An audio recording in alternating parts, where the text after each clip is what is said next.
let's start there then. So the rules of the game, we got to understand the landscape. Okay, so the landscape is taking place on 3 different floors. Same apartment, 3 different floors though. We have the spiritual plane, we have the mental plane, we have the physical plane. Spirit, mind, body. In that order. Spirit, mind, body. It's important that it's in that order because it's moving through rate of vibration. Well, the first thing we need to understand is that everything's just light, or what we call energy. That's all everything is.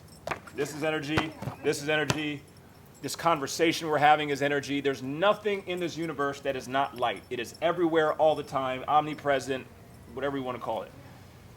So everything that we're seeing in the material world is light, just at a slower rate of vibration. So the analogy I give is if I'm moving my hand like this, you can't really see it, but when I slow it down, now you can see it. So everything that we see in this physical world is literally just a manifestation of light that was moving at a higher vibration that has slowed itself down so we're able to perceive it. So if we just look at this structure here, this is the physical form of someone's imagination that was moving like this. Because thoughts move faster, they have a higher vibration, a higher frequency than physical form.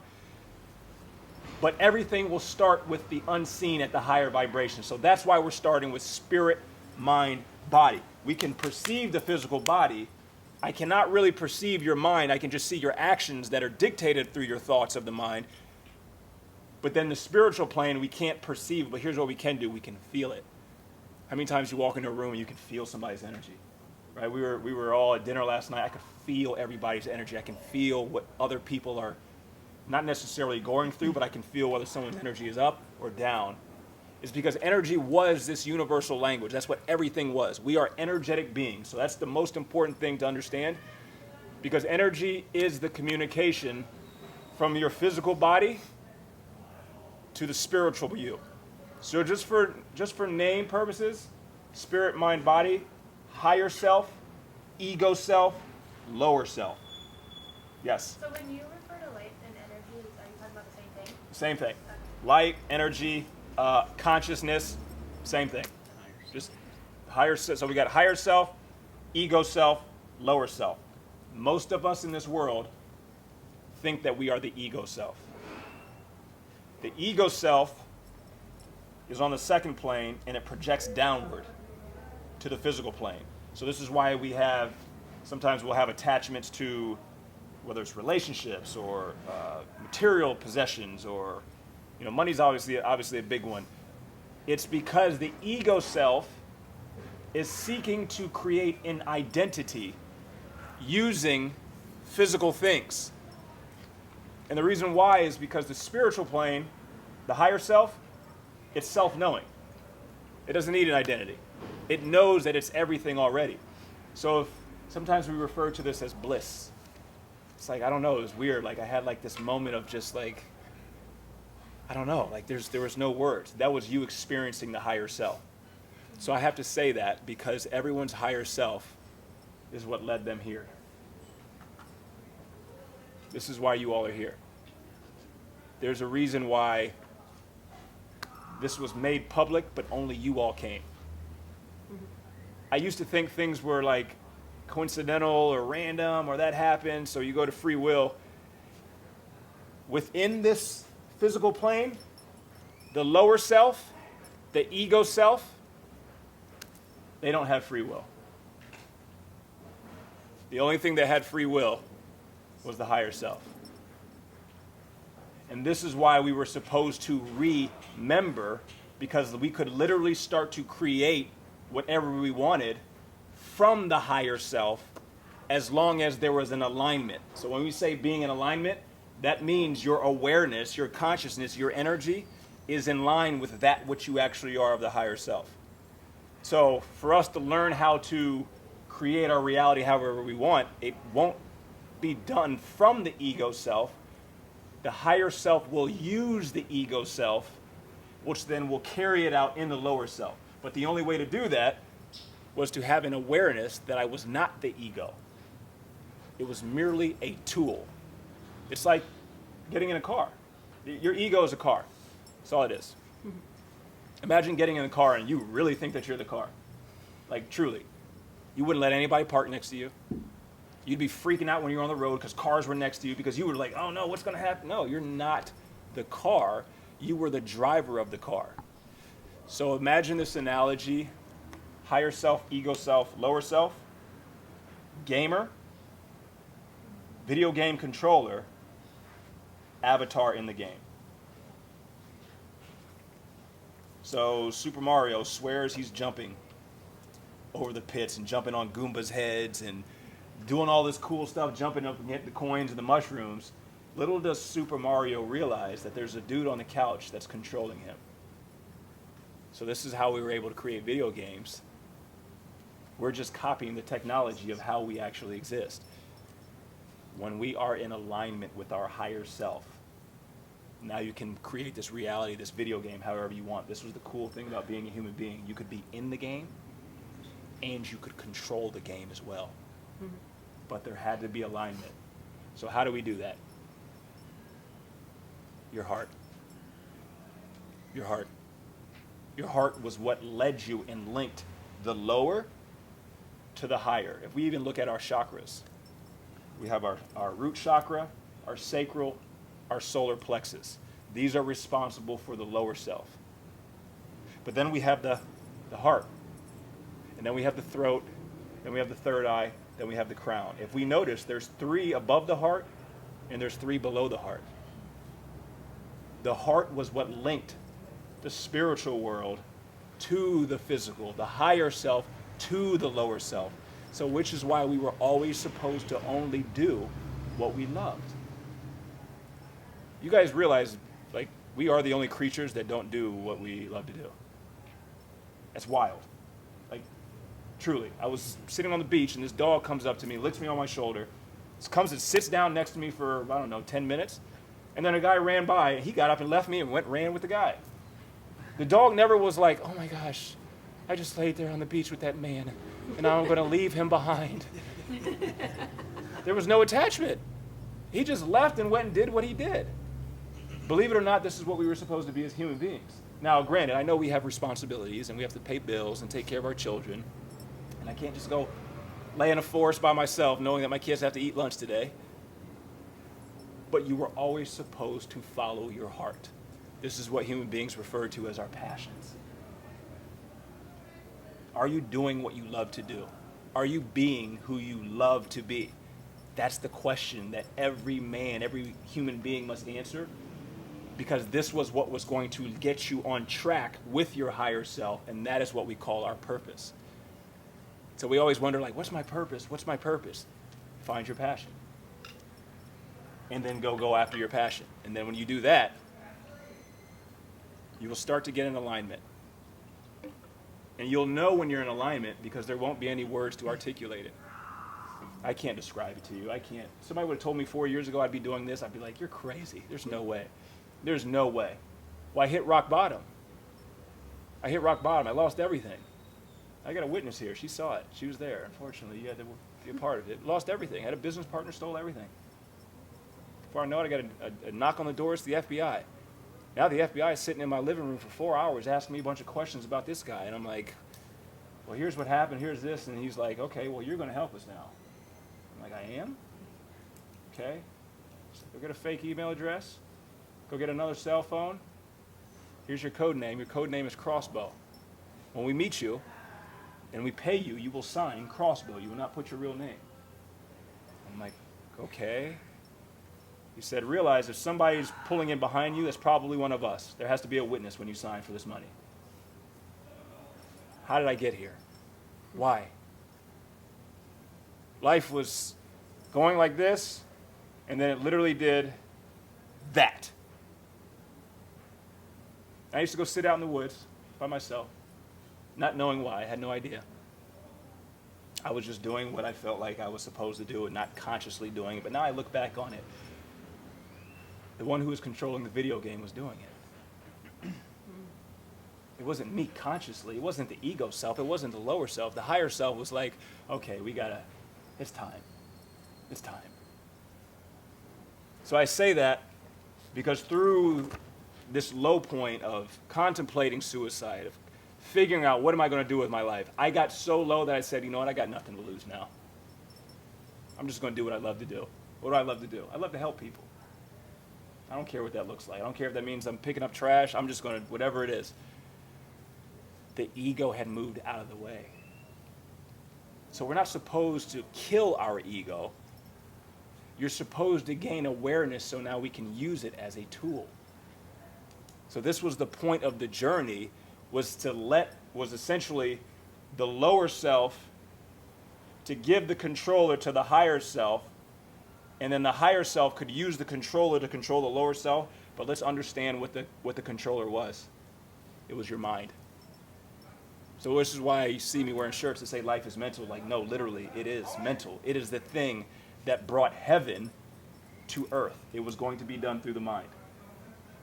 So I'm going to give you the 6 tools of how you actually, or what these 6 faculties of what the mind, your mind center is. The first one, imagination. We're the only creature that has an imagination. Your imagination literally is the thing that creates your reality. And think of these 6 are like muscles. That's all they are. If I don't use my legs long enough, or if I don't use them anymore, they'll get atrophied and they won't work anymore. The same goes for your imagination. So maybe when you were a kid, somebody told you to be realistic. Somebody told you to grow up. Somebody told you to, oh, stop that. That can't happen. And that imagination muscle started to turn off. And it became atrophied. And now we can't even visualize. I can't even imagine myself being something more than what I am right now. Your imagination was the only thing that could not be bounded. It could not be tied up. It could not be limited. Do we have dreams? Do you guys dream at night? You have crazy dreams, like just wild, like... That's your imagination. That's your imagination. It's part of your subconscious mind. When you go to bed, the conscious mind, the rational, reasoning, linear, egoic thinking mind goes to sleep. And now we're just boundless. We're able to be that which we truly are. I used to sit and ask myself, like, why do we have an imagination? What's the point of it? And then I started to realize everything that I was looking at was somebody's imagination in physical form. Just look at you. Look at yourselves. Look at your physical bodies right now. This is your imagination. The clothes that you're wearing. The way you're wearing your hair. Tattoos. This is the physical manifestation of an imaginative thought X amount of years or months ago. This. Everything. So when you understand that, you will see how powerful your imagination was. But the imagination is what created our future, right? That's the positive side. The negative side of it is, I get worried. I get stressed. I feel anxiety. You're using the same tool. Same tool. It's like a hammer. I'm hitting the nail when everything's great. Yep, I'm creative. I'm doing all these things. I imagine myself to be something more than I am now. But when I let the imagination run wild because I'm unaware of the ego, now I'm using that hammer to hit that mirror over there. I'm hitting the window. I'm hitting myself over the head. So understanding that there's always going to be 2 sides of it. We call it good and bad, or positive and negative. And one isn't better than the other. It's just one is being used consciously, and the other one is being used unconsciously. So imagination, conscious, creativity, visualizing. Unconscious, stress, anxiety, worry, fear. When we move to if you need to slow down, let me know, because I will keep talking to you guys and be like, oh, what is he saying? We go to the next one, is memory. Memory, this is what we were essentially using this morning. Anytime you invoke gratitude, that's the positive end of you using memory. So why is it important for us to be grateful? Because now we have a stronger muscle of memory. And this is all we're here to do is really work out all these muscles right now. And I'm teaching you all so you can go back to your home gyms and continue to work them out and strengthen them. Because here's the beauty of it.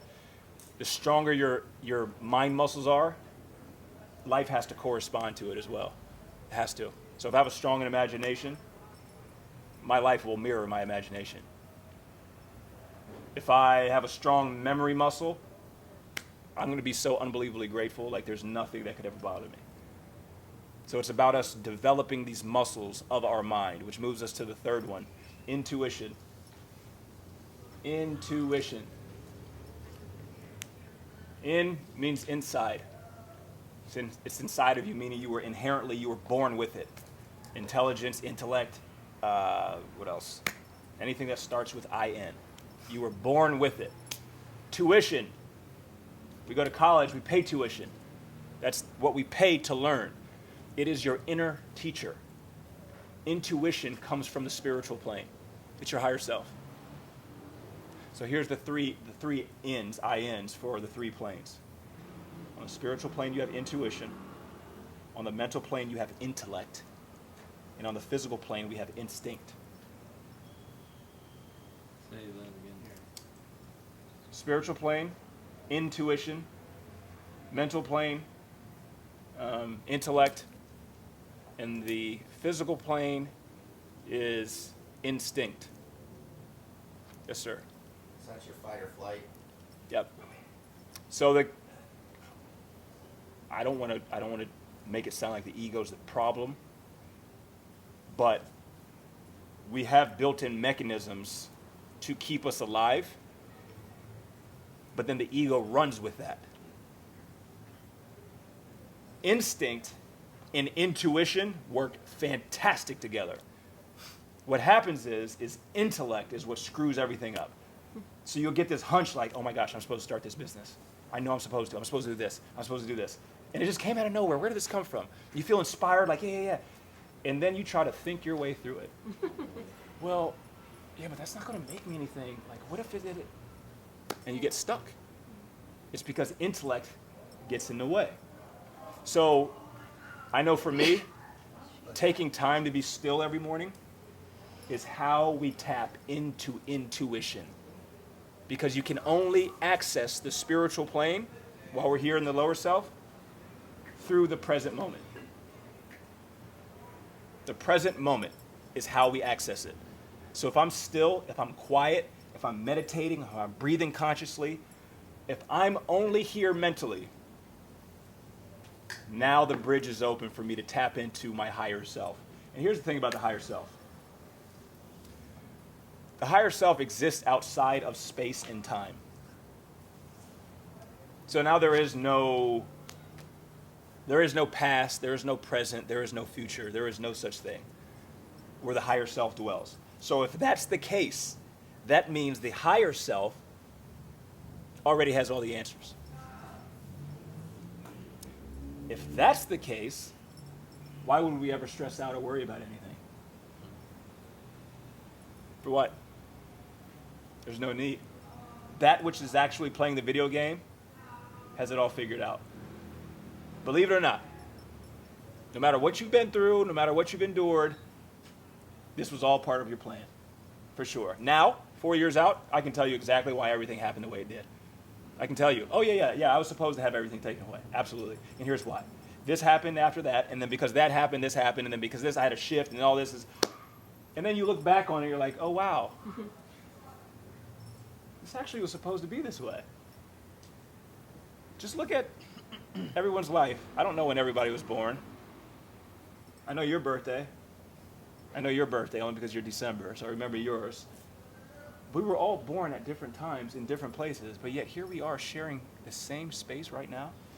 And if we hit rewind, we would see all of the causes and effects that led to us being here right now. And if we took out one thing, if we took out one thing, you wouldn't be here right now. You can't tell me that this is random or that this is by coincidence. No, it's because there's a part of you, the real you, that is just playing this game within this matrix, whatever you want to call it. So intuition is how you got back to the gamer, which leads us to the next faculty of our mind, which is reason. Oh, sorry, yes, go ahead. My question, can intuition be parallel to common sense? I have this situation that I always tell people, please use your common sense. They interpret it like you're telling me that I'm dumb, then I don't know how to use my brain. So now when you mention intuition, I don't know if that is, because I want to change that word because I know many people in Sure. my employees because I said, please use your common sense. Yeah. Because today's world, nobody uses the common sense anymore. Yeah. So now that you're explaining that, I was just thinking, well, you can tell them to use the intuition better than the common sense. Same thing. Where for me, it's the same, kind of same thing, but they will not feeling insulted. Right, yes. It's the same. Think of the word. I didn't know, and they feeling insulted when I was saying use your common sense. Right, yeah. Yeah, It's like we've. going with your gut, right? Your gut Go is. with your gut. Think of it like this. You have intuition, you have intellect, you have instinct. Your gut is your instinct. Your heart is intuition.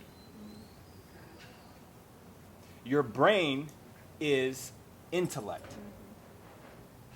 So when we look at it, each one of them have these things called sensory neurites. And the gut is able to think, learn, and feel independently of the heart, and the heart's able to do the same thing of the brain. They're literally their own mind centers. So when you say common sense, when you were talking, I was like, oh, wow, yeah, common means everybody has it. It's common sense. This is one of our senses that we all have, all of us do. We all have access to intuition. Some are just more tapped in than others. So common sense is absolutely, it's the same thing as intuition. Is So your sacral, is that your gut?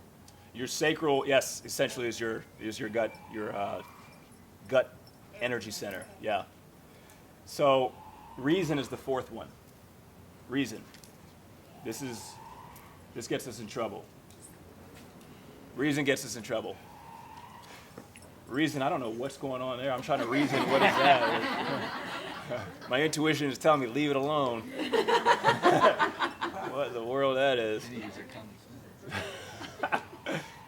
Yeah. Well, Someone's having a rough morning. I don't know, is that a human or is Is that a it bird? I hope it's good. I hope it's a bird. Do you see what we're doing right now? Using your imagination. We're trying to reason our way, but then the imagination's like, wait a minute, it could be a monkey.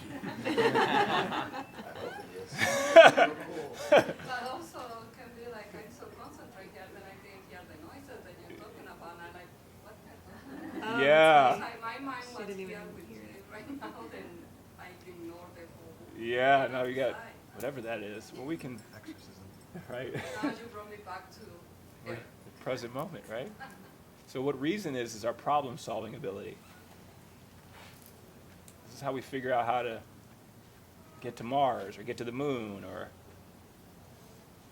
how am I going to create this business, or how am I going to get her to fall in love with me, right? This is reason. It's our problem-solving ability. Here's the cool thing about reasoning. Every problem, there has to be a solution already.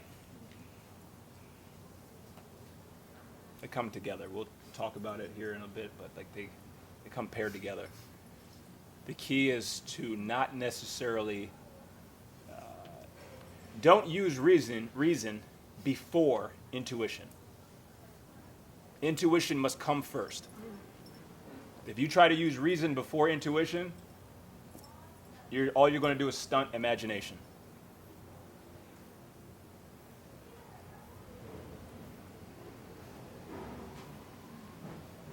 So I know for me personally, like I was a planner. Like, it's got to be this way, it's got to be this way, and it's got to be this way. And then the moment that it didn't look that way, I was like, okay, what do we have to do now? And now looking back on it, it's like, wait, you do realize it's going to unfold exactly the way it's supposed to. Remember the mind, remember the mental plane was where the ego lived. The ego is trying to figure everything out because it's competing against something that knows everything already.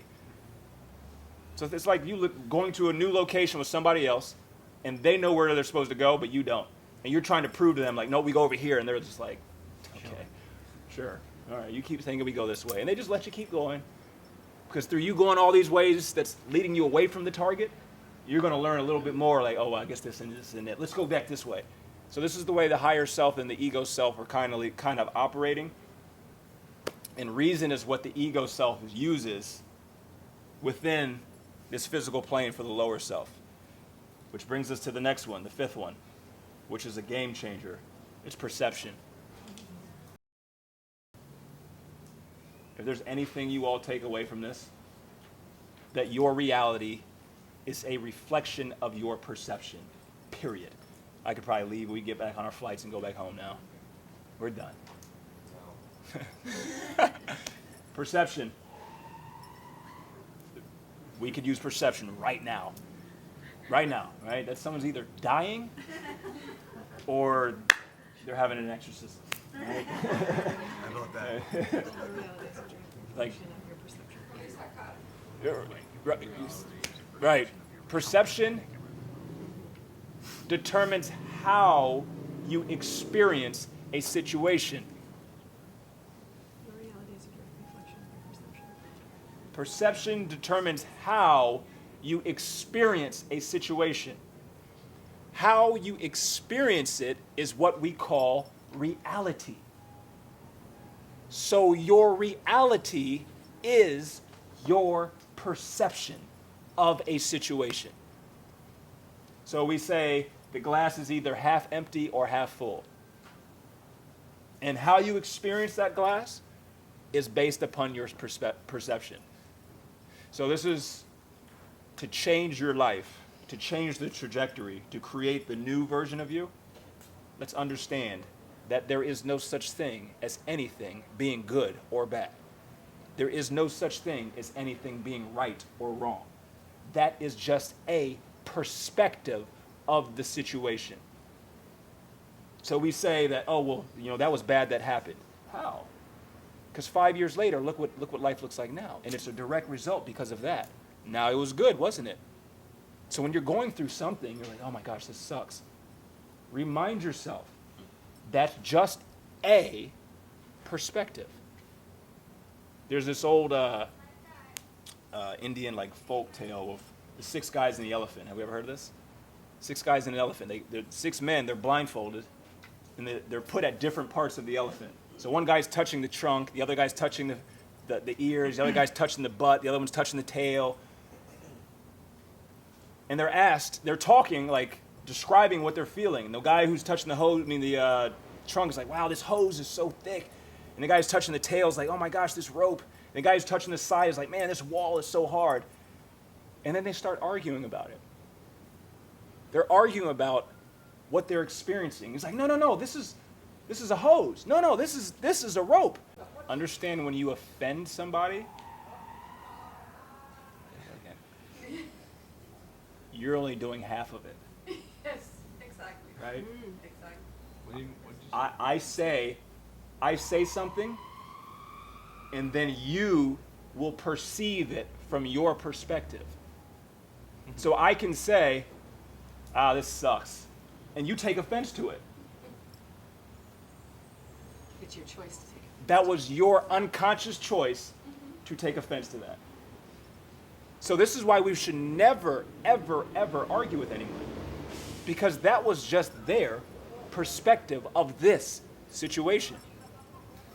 One of the best things I was told is their opinion is none of your business. It's none of it. It's none of your business. Mind your business. It's none of your business. It's so hard though. What is hard? Well, for me personally, Does hard exist? okay. Right? That's just a perception of, but go ahead, sorry. So one of the, for me, dealing with, I care about what other people think about me. I sit in a role where I have to help people all the time, and I'm still working through this. It's hard for me to not care how I come off to the people that I serve, and I struggle with that, even with my own family, still building boundaries there too, right? Because I used to be the guy that always made everything right.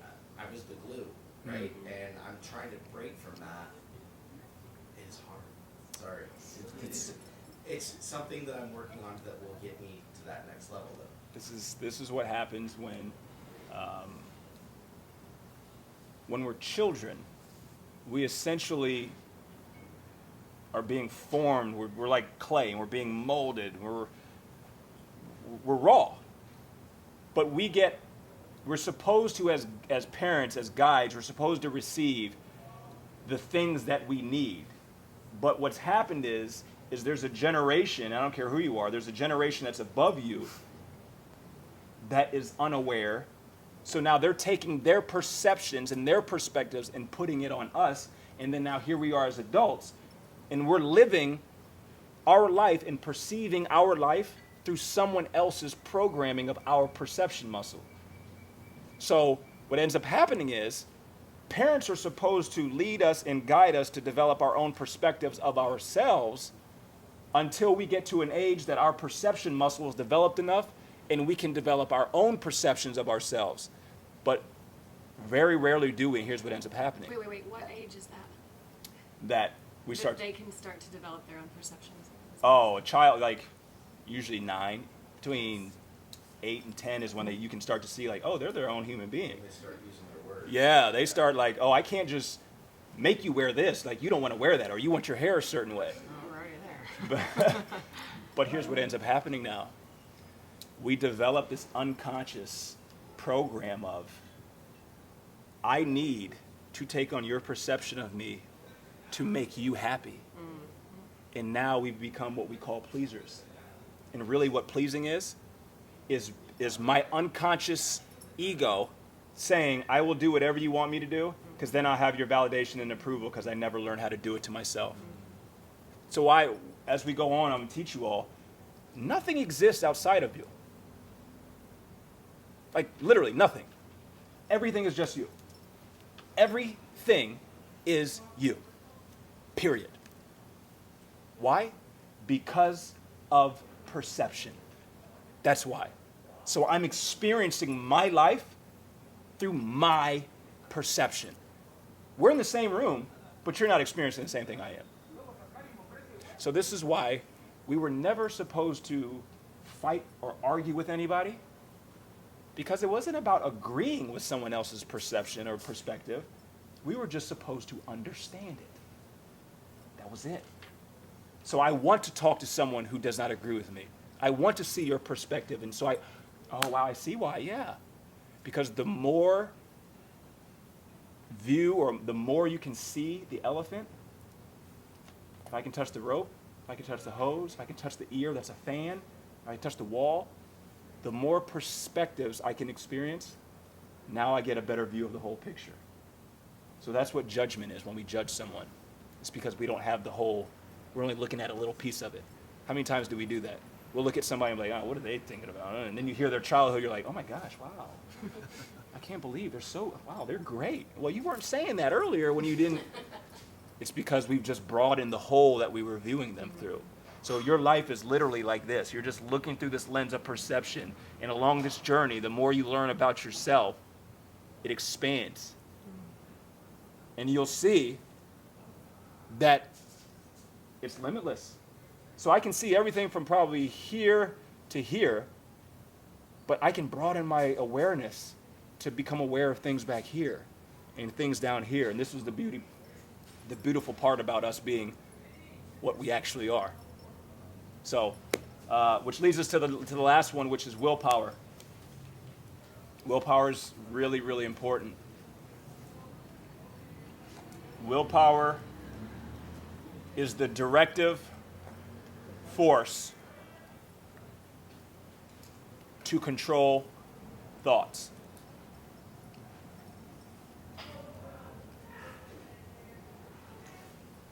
So if you have a weak willpower muscle, it's going to be hard for you to pick yourself up out of whatever you're in.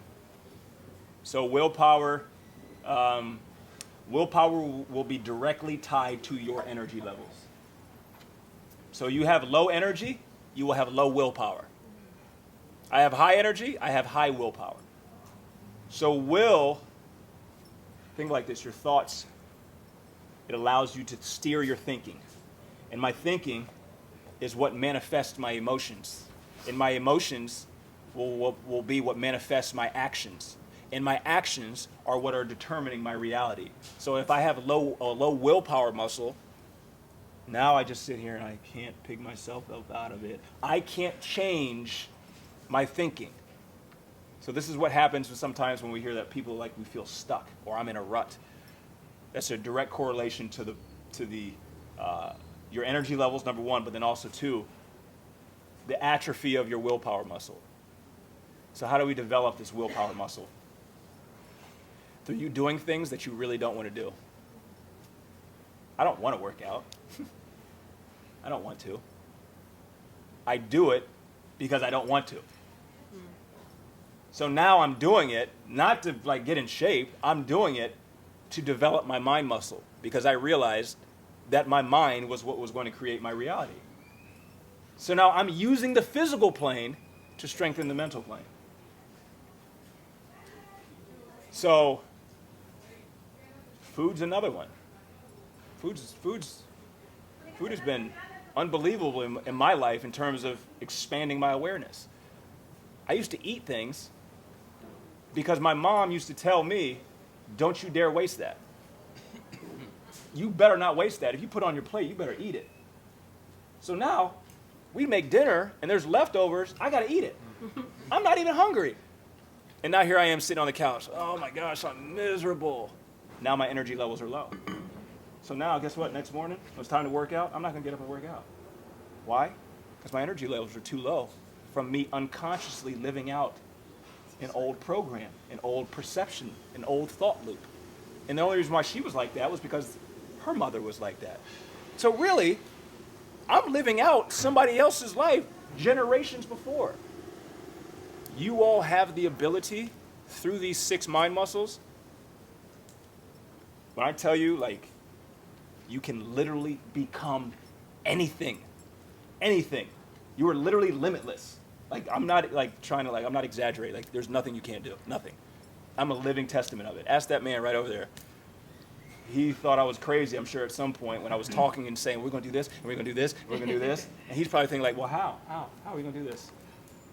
And now he's watching it unfold, and he's like, damn, I'm no more special than anybody else. We all have the ability, as long as you know how your tool belt works. You can build a mansion, you can build any house that you want, as long as you have the right tools.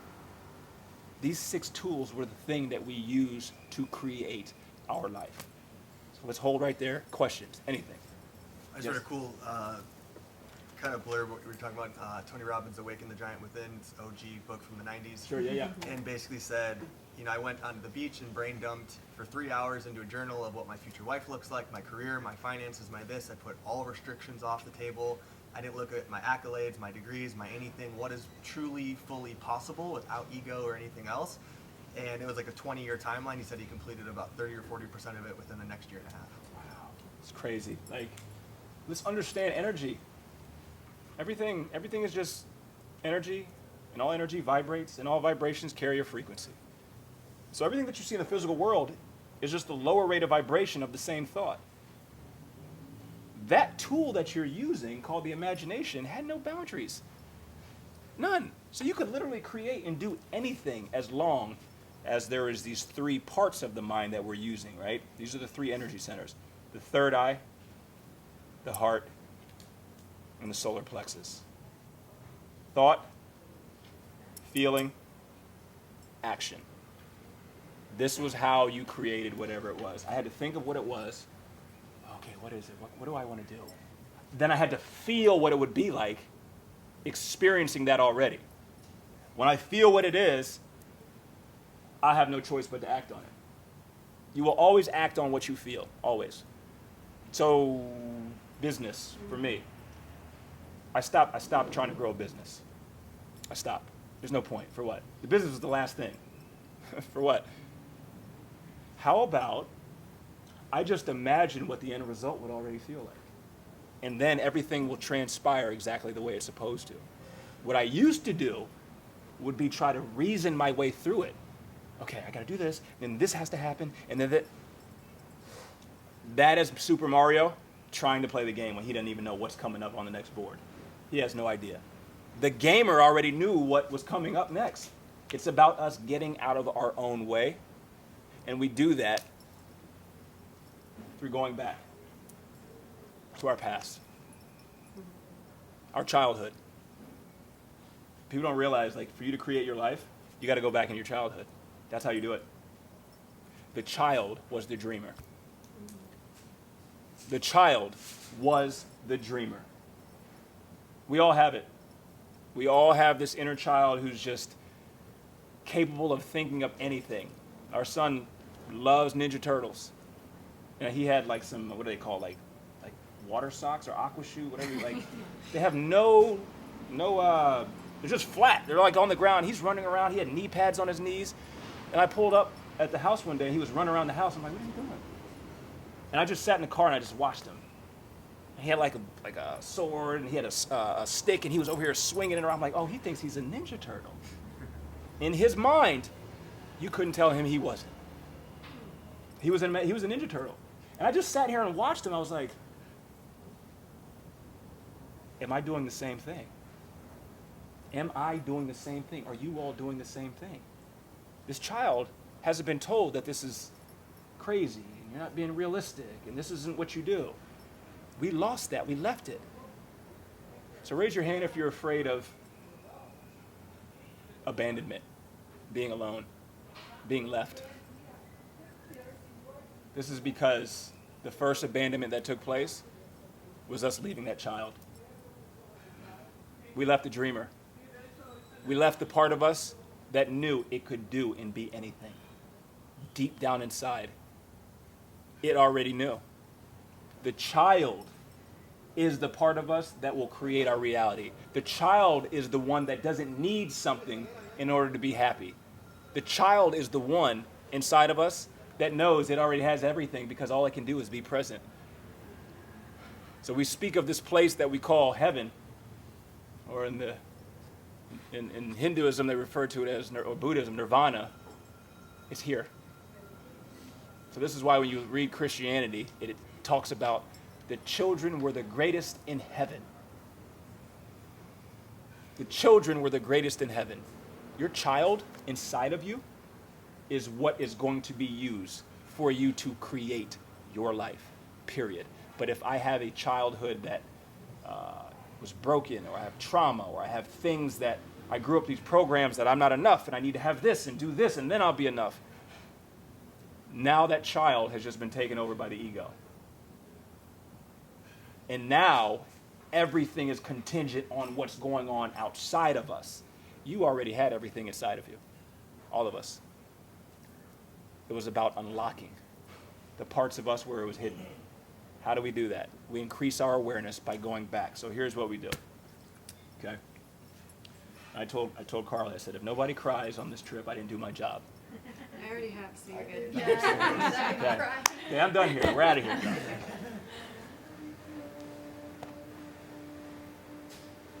It doesn't matter what you've dealt with, because trauma is relative. What was traumatic for me may not have been traumatic for you.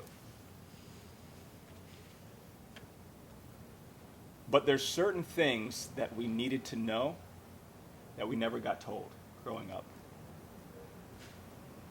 You may have been told, but it didn't resonate. It didn't get deep down in you. Maybe you needed to hear that you were enough. Maybe you needed to know that you were accepted. Maybe you needed to know that your feelings and your emotions were validated. Maybe you needed to know everything was going to be okay. Maybe that's what you needed to hear. What you're seeing in me right now is this child inside of me. This child inside of me needed to know this. It needed to hear this. It needed to know it was always going to be okay. It needed to know that it was going to be enough, and that nothing was going to make it enough. It was already enough. So I have to go back now at the age of 40, and I have to tell him that. They didn't tell us we had to self-parent. We had to go back and give ourselves everything that we needed to know. We have to do it now because we didn't have the awareness back then. We didn't have it. We have it now. So that's why When I tell you that everything is energy, and thermodynamics says energy cannot be created, it cannot be destroyed. Therefore, the child version of you physically may not be here, but energetically, emotionally, it is absolutely living and breathing, and that is what is dictating your life.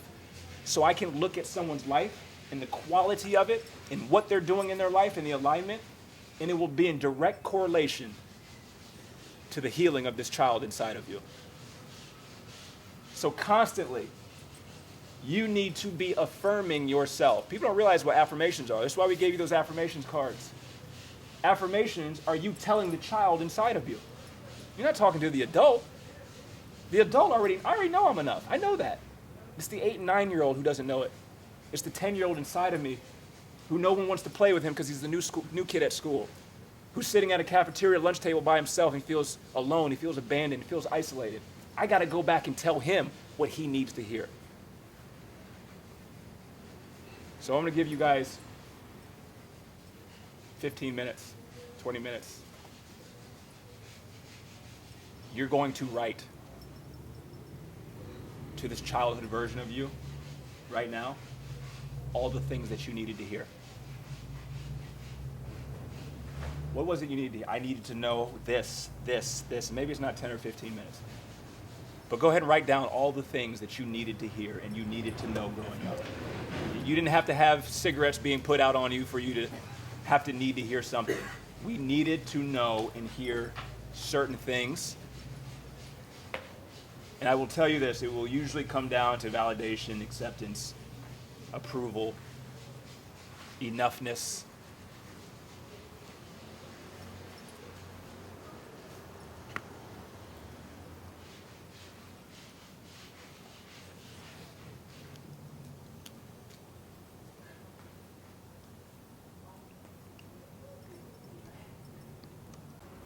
I'm curious to know, did anybody else write anything to have to do with being worthy?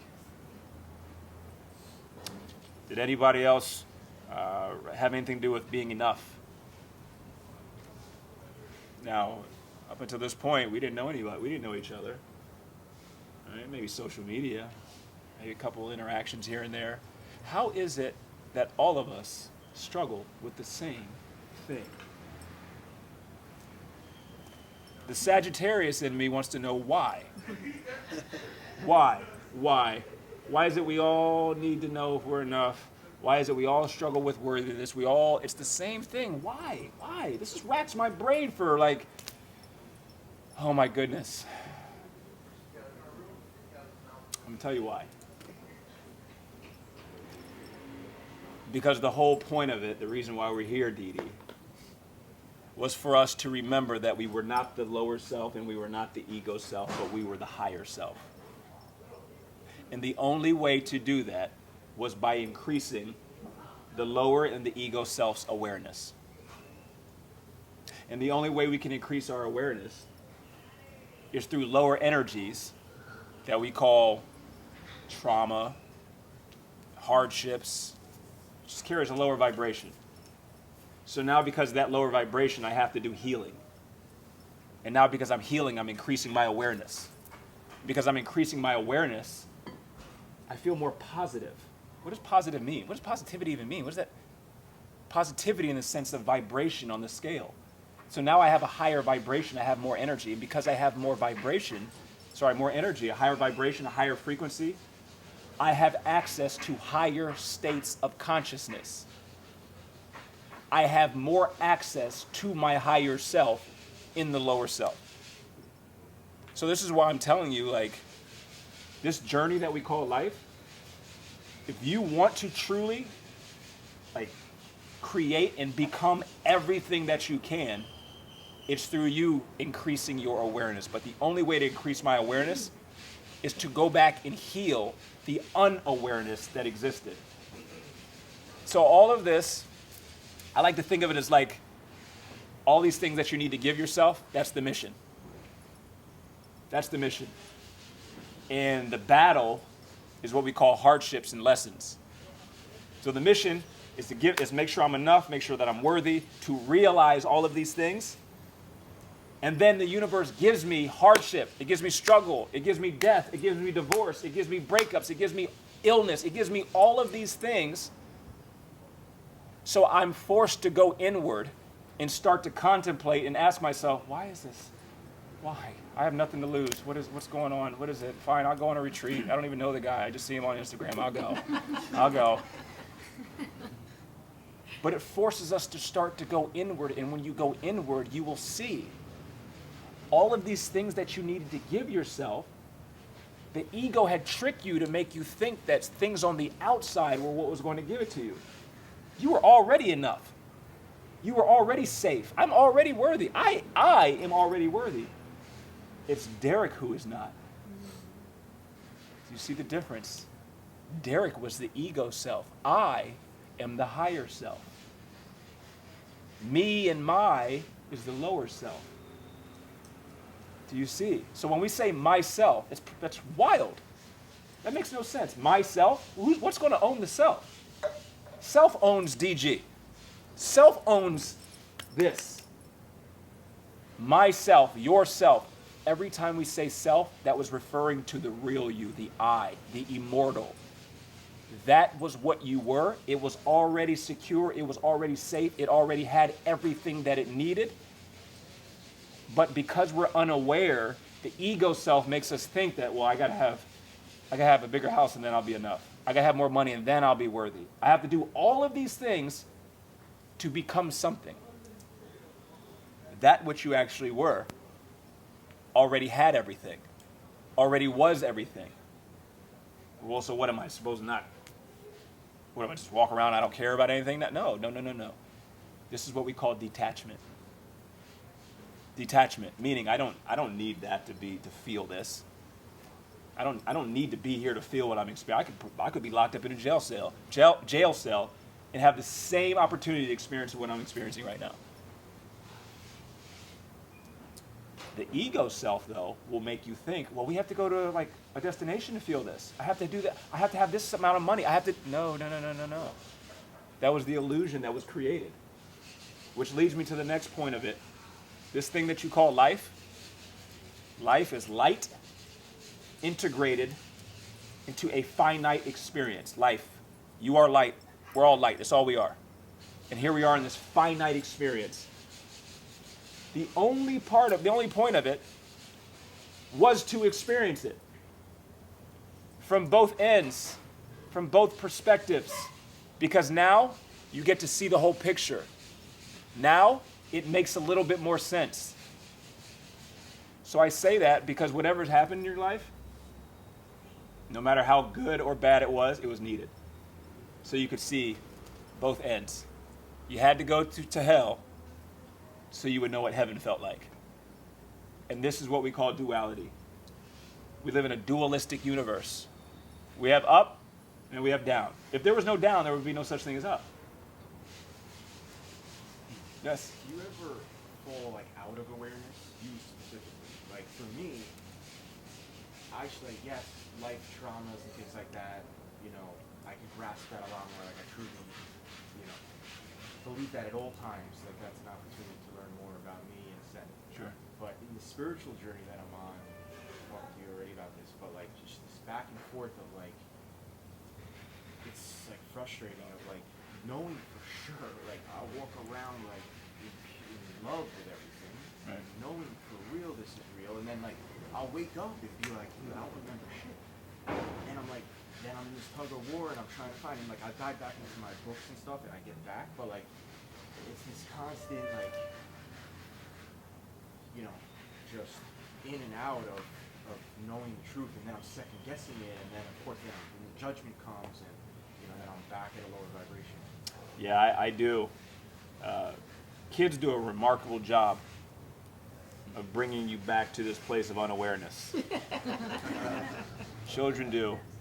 And I study my children more than I ever have now because I realize my children are just me at that age. So all the things that I struggled with at 10, that is what the unconscious ego self is going to be projecting onto them. So when I see my daughter or my son do something, I'm like, why are you doing it? That's really me at 10 reacting that way because of what mom and dad would do to them. So now this is what I'm doing. So I say that because you will go up and down. We don't just get to a point where we're just like, yeah, life is great. Oh my gosh, yeah. This universe is dualistic in nature. So if you have an inhale, you have to have an exhale. If you have an expansion, you have to have a contraction. So it's about getting in the rhythm of life and understanding, wow, I'm on the uptick right now. Enjoy the ride. Wow, I'm on the downtick right now. And understanding that one isn't better than the other. One isn't better than the other. Up is no better than down. Good is no better than bad. Light is no better than darkness. They're the same thing, just different ends of the spectrum. So it's literally like a pen. Is this end better than this end? This is good and this is bad. No, it's the same pen. It's just this is the other side of it. Us on our journey, our higher self wants to see what it's like through the whole thing. Is it possible like Buddha or Jesus to reach your higher self? Be in what that's saying where there is just one polarity. Yeah, but it's going to be done through you understanding that like I look at Jesus, I look at Buddha, like you look at these teachings, they were essentially telling you that like suffering is a part of it. It's okay, muscles, right? Building muscle, right? Like if I want to build muscle, like it's not going to feel good. There's no way. It's not possible. If you want to grow, you have to have some resistance. Here's the beautiful part. The universe built it in for us. It's built in. You ever have days where you're just like, oh my gosh, I don't know what's going on. I'm like in the worst mood. It's because everything is energy. And we're literally just a sea of energy. It's like a fish. A fish is in water right now. That fish has no idea it's in water. Why? Because it's never been out of water. The same goes for us. We are in a sea of energy that is oscillating. Some days it's like this, high vibration, high energy. Man, I feel good, dude. Let's conquer the world. And then some days I'm like, I'm not getting out of bed. It's like, what is it? Why did nothing happened? Why do I feel like I'm in a bad mood and nothing happened? We have to understand that we're connected to this field. We're connected to it. We are one. Yes. Kind of going off of the Jesus thing. Sometimes, so I grew up in church my entire life. Yeah. So it's hard to think that Jesus. It's hard to. Sometimes you forget that Jesus wept when Lazarus died. Right. And talking about energy and how it oscillates and how we expect things to. We think that okay, well if I have a positive attitude about this, then everything's going to work out. But before Lazarus died, Jesus said everything's going to be okay.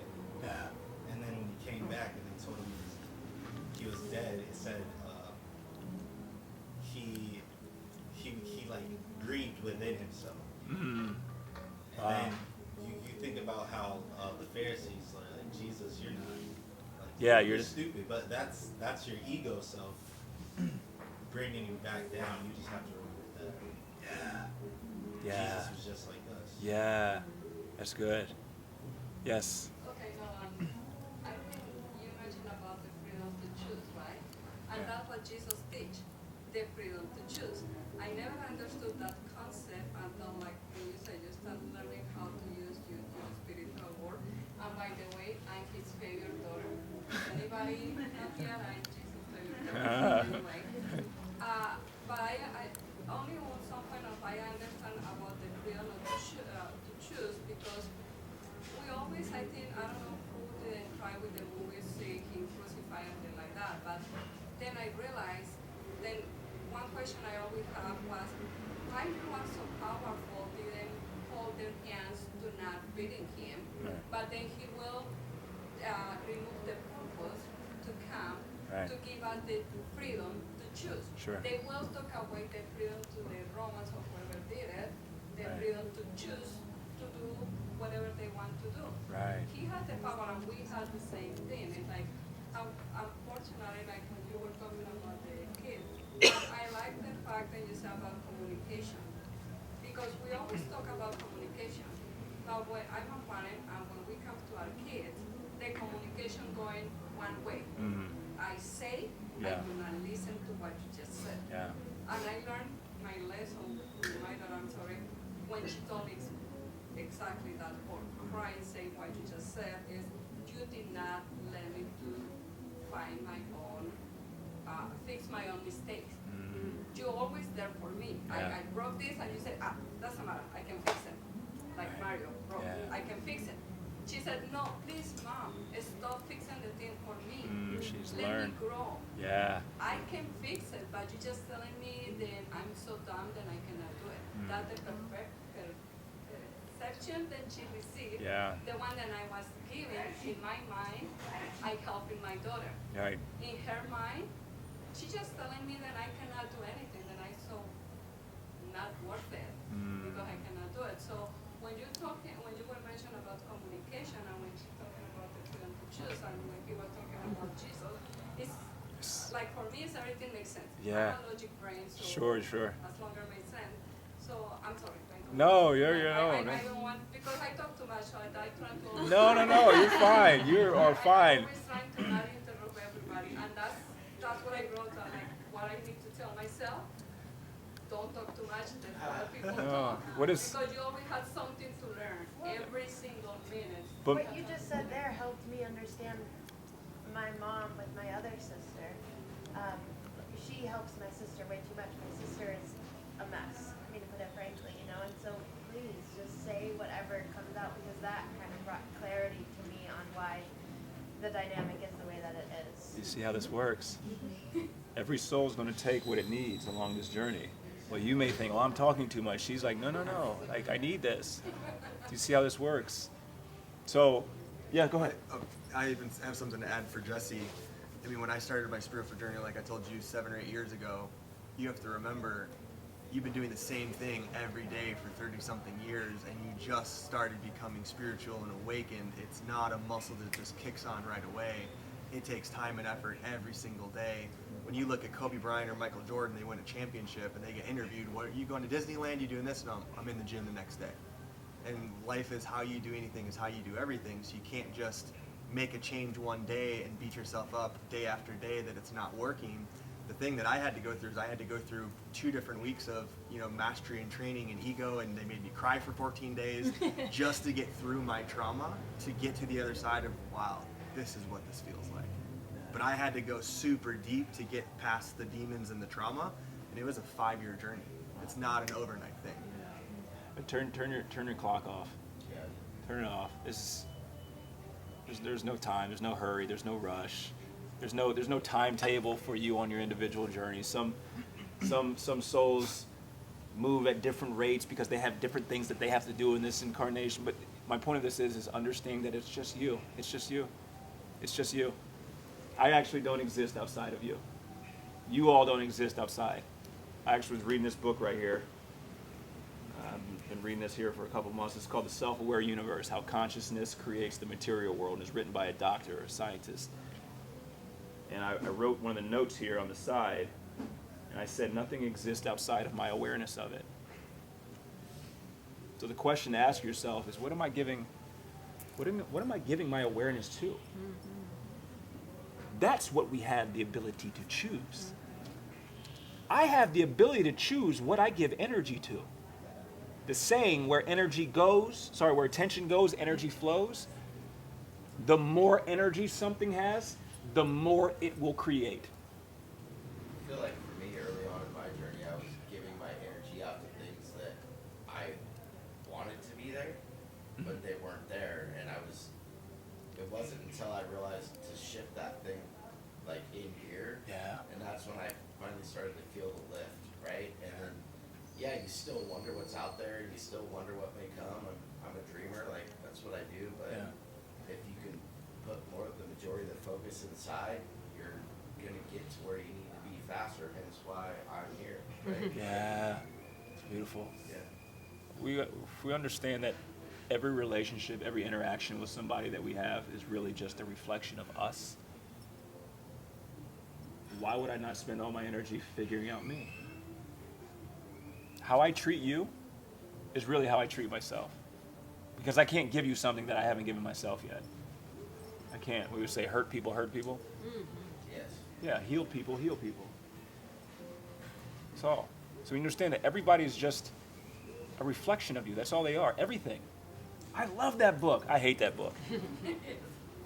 That's a reflection of your perception. But we're not aware of, like, our perception of the world is really usually somebody else's.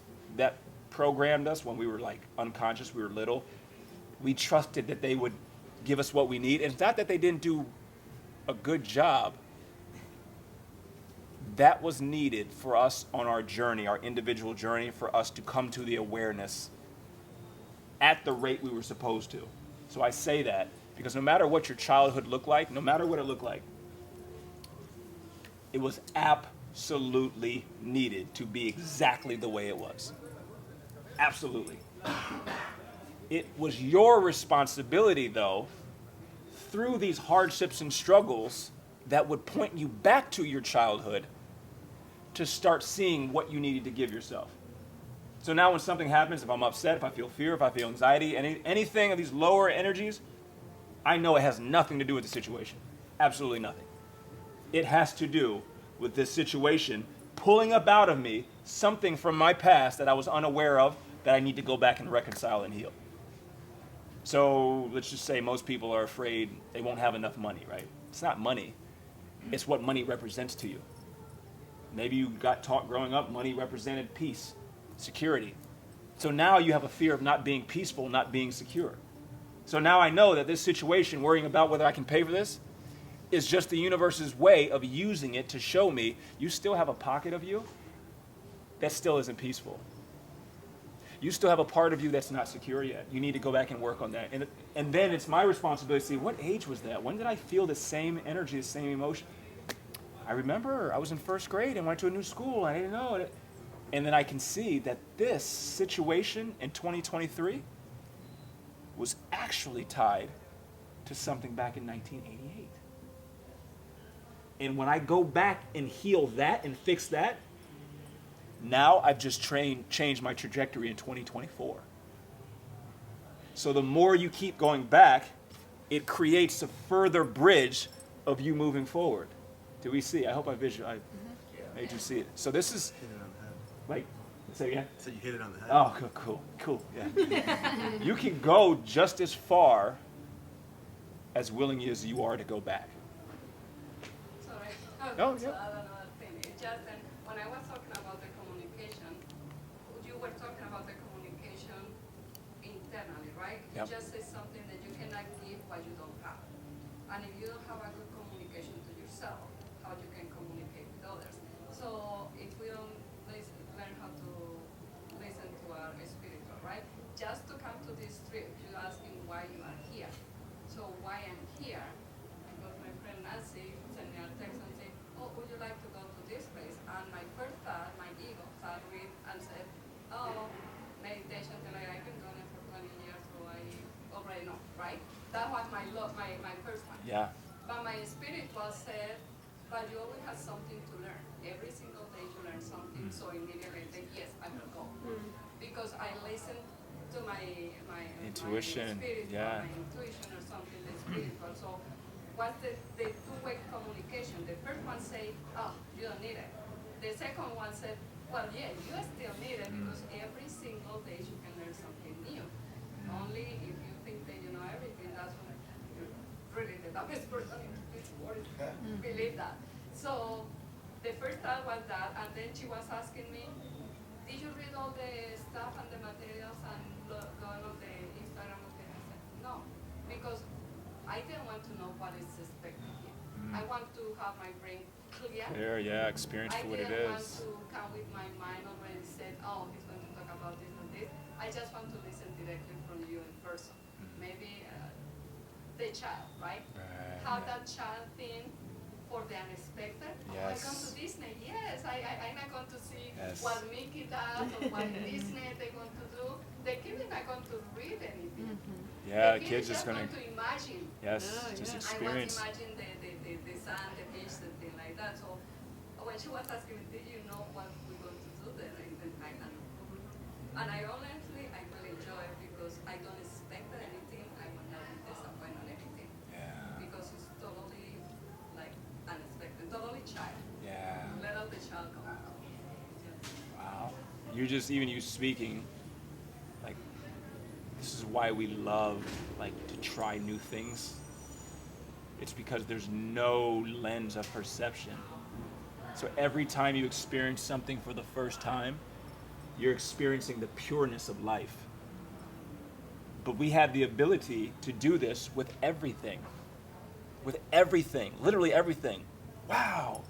Oh my gosh, this is what people would say bad, but wow, like, you know how much I'm gonna learn about myself through this? Wow, I never saw it from this perspective. Now I see what it's like now on this end. So this is one of the things when I went back and kind of did an audit of my life 4 years ago, I started to realize, oh my goodness, my biggest fear came true. My biggest fear was, what if I can't take care of financial obligations? What if I'm broke? What if I don't have anything? That was my biggest fear.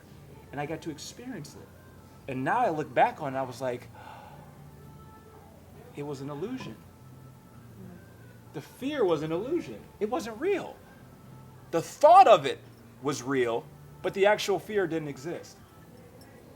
So if we have fears in our life, my point of this is if we have fears, it's about us moving towards them. Because every time you move towards your fear, you find out more about yourself. And that's all we were here to do, was to find out more about the self. So when I go through a hardship or I have a fear and I walk towards it, the question to ask myself is, what is this teaching me right now? Wow, I didn't realize how much I had an attachment to X, Y, and Z. I didn't realize how much I was afraid of X, Y, and Z. And then it's my responsibility to say, see why. What is this really? And 9 times out of 10, it'd be linked back to your childhood. So now that we have the framework of how our tool belt works, now we can move on to the actual game. Okay? So there's 7. We have what we call physics, right? We have gravity. Gravity is physics. Understanding gravity. If we don't understand the laws of gravity, now we can't put planes up in the air. We can't build structures. You probably couldn't even shoot a basketball. But because we understand how gravity works, at least to a fundamental level, we can now use gravity however we want. There's 7 laws that govern this universe that we never get taught. We never talk about it. And when you know how they are and how they operate, now you can consciously create whatever you want. So, It's brunch. is it brunch? Mm-hmm. We don't need to eat. Who eats? We have all So- the sunshine for energy. What time? So we'll do the 7 when we get back. Yeah. Thank you, because I will stay here till 5 o'clock. Sorry. You will. Yeah, we have longer together, 3:30 and then our guided meditations at 5. So Okay. So we'll come back at 3:30 and we'll touch on. If you guys have any questions, I have another question. yes. So, as your brand, I'll start with this. We all want things. I want things, right? Sure. A lot of the reason I'm here is because I want to manifest the things that I want. Yeah. Right? And learning how to do that, and then I feel my true self, and I realize I don't need anything. And then I go back into, as you can see, the pattern here is going back and forth. But then I go back into all right, well, what is what I'm doing or what I want feeding my ego, So then is it become this bad thing or this thing that doesn't mean anything, or is it superficial that I want more of these things outside of myself?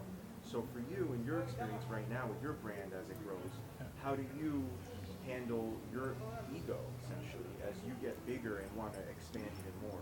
Yeah. So I make sure that any motivations, any desires that I have, the intentions are in line with my higher self. So I already know why I'm here. I know what I'm supposed to do. Right? My job is to help people remember what they were before we all forgot. So now, everything that I have, every desire, every intention, everything that I want to manifest, it has to be in line with that. So whether it's creating a $100 million business, it's not the 100 million, it's the reach, the platform that business will now have in terms of being able to carry out what the mission was.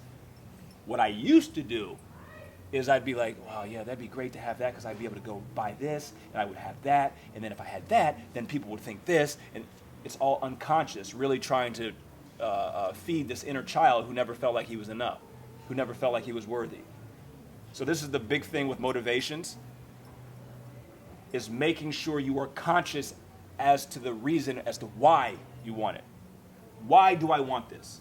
Why do I want to do this?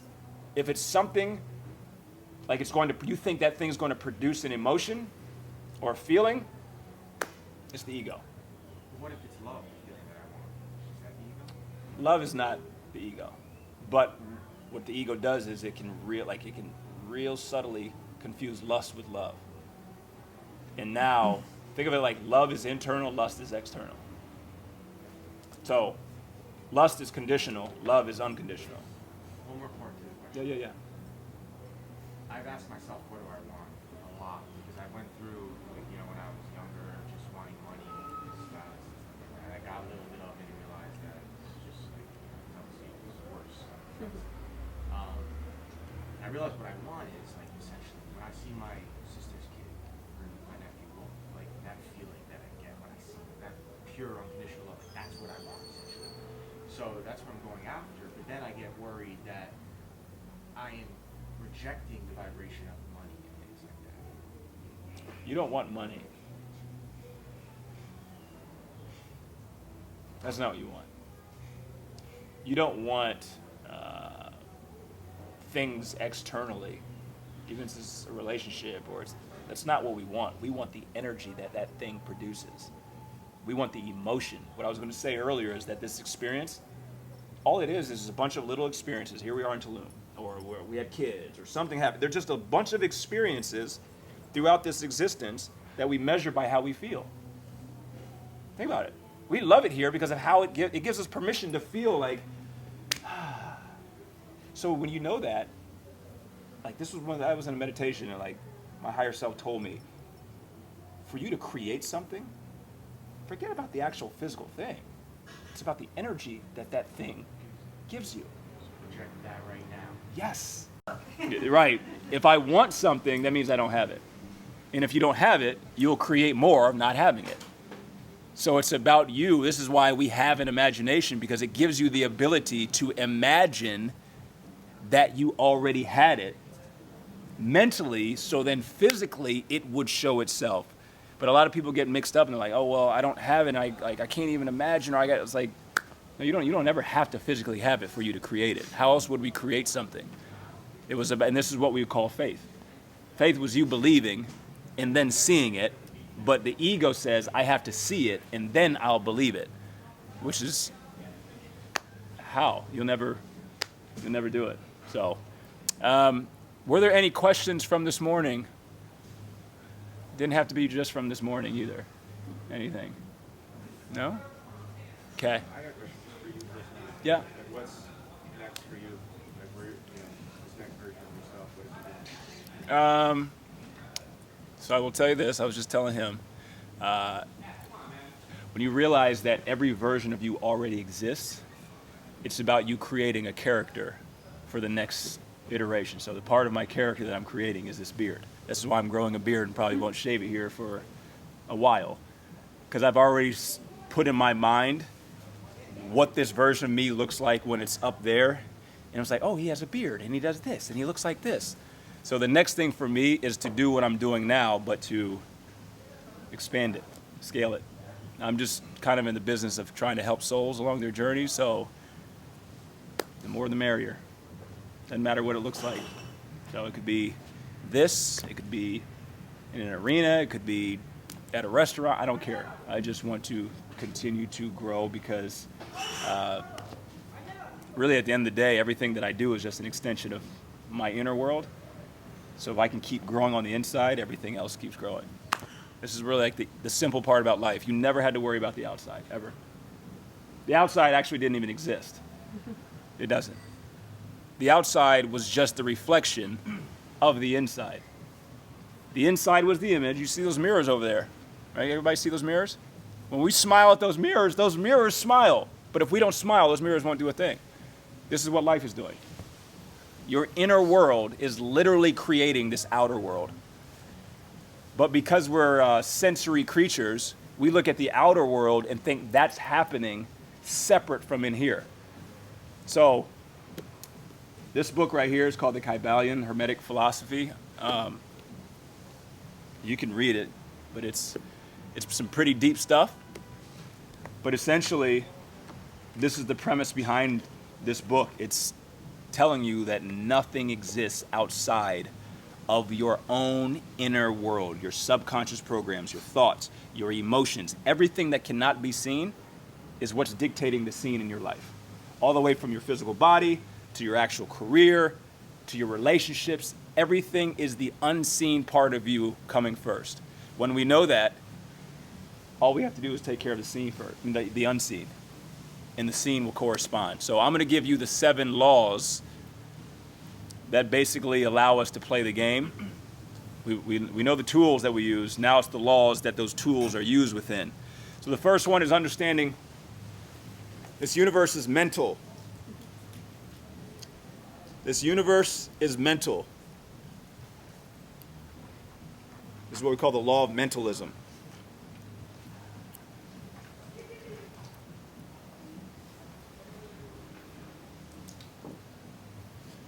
So, you hear us say mind over matter. Probably the correct way to say it is mind is matter. Matter and mind are the same thing. Same thing. There's no difference. So, all right, I'm going to use some words. I'm trying to confuse you guys.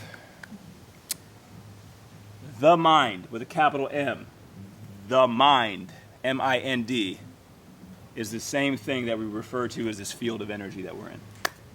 Same thing. And this field of energy is nothing more than light. It's photons of light. When we understand what light carries information. Light carries information. It is everywhere. It is omniscience. It is omnipresent. It is omnipotent. So if we go back to the Bible, Jesus literally told us, he said, God is light. Light is everything, including you and I. Here's the most important thing about light. Light will be governed by thought. I can change the energy levels. I can change where the light is and how much based on me thinking. So this is why the first law of this universe is the universe is mental. So let's go to the science part of it. Quantum mechanics, us as physical creatures, we go by Newtonian physics. Newtonian physics is the physical plane, right? I can see it, taste it, hear it, smell it. But then they realized that, wait a minute, there's something that's dictating these seen things, and this is quantum physics or quantum mechanics. So they did this experiment where they shot these photons of light at a board, and there was 2 slits in a wall that was in front of the board. So they're shooting these photons at the board, but then there's 2 slits, and these photons, when they were watching, would show up on the back board in the same pattern as the 2 slits.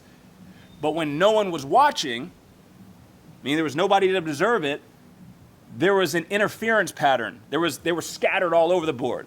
They weren't going through like with the 2 patterns of the slits. So they're like, why in the world is this happening?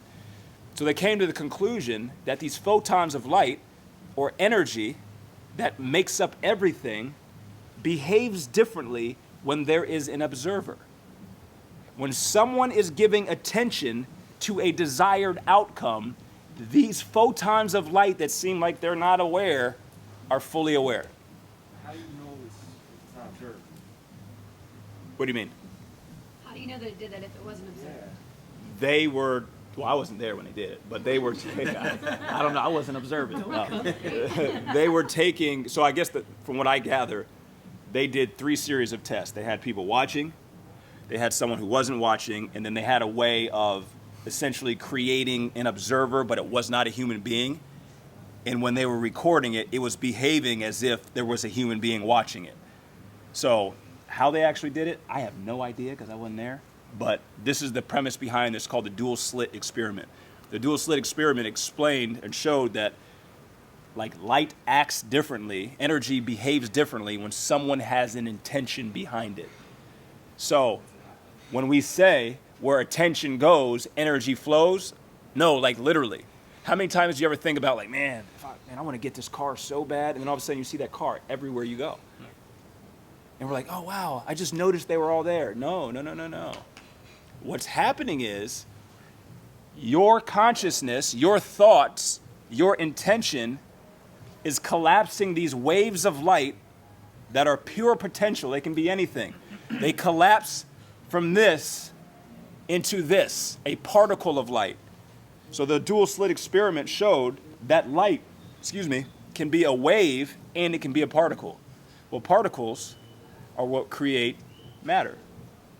So when we look at the equation of Einstein, E equals mc squared, I'm like, how come they never told us what this meant? E was energy.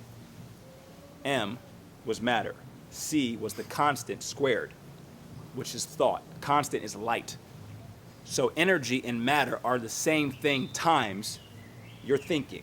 There was no difference between what you were thinking and actual matter.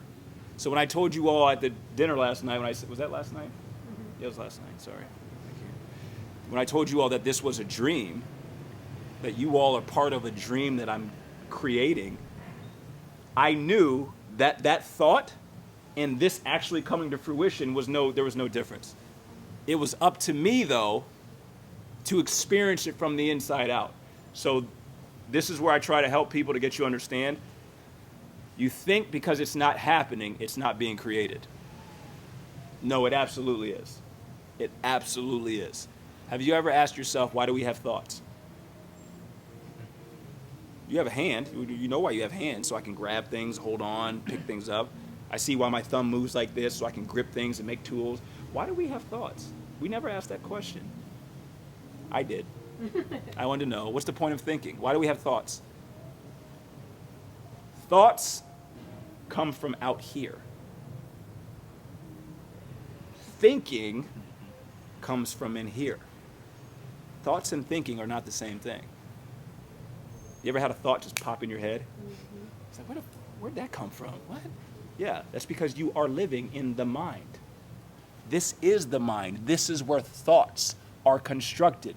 The issue is we have a thought, and then we start to think about the thought. So sometimes I have a negative thought that pops in, and I'll know, well, that's not me. That's not me. That just popped in. That's this. That's this. Because if we were to cut everybody's head open, I can guarantee you we would not find one thought in there. There's 0 thoughts in your brain. Your brain is nothing more than a receiver. That's all it is. It's the same technology as a radio. When I turn my radio to 99.5, I will pick up every song that's playing on 99.5. Why? Because these radio waves are just floating on that frequency. The same goes for us. So when like I was talking to you, it's like, well, how do we, like, if I want to know an answer, I know the answer is already just riding. It's just rolling. All I have to do is attune myself to it. And how do we do that? By the questions that we ask. The answers already exist. Already. You have all the answers inside of you. And if by the end of this week you don't realize that, then I have not done my job. All of the answers are already inside of you. It is about the quality of questions that you ask yourself. So when you ask me, what's next? I'm thinking about, like, all right, what parts of me do I have to unlock? What parts of me do I have to, like, reconcile? What parts of me do I have to patch up to expand my awareness? Because I know if I do that, it takes care of everything else. So the first law is the law of mentalism. Understand that this universe is mental, which goes into the next one, the law of correspondence. The law of correspondence, which basically says whatever it is on one plane, it will be exactly the same on the plane below. Whatever life is on one plane, it will be on the plane below. So the easiest way to remember that is as above, so below, as above.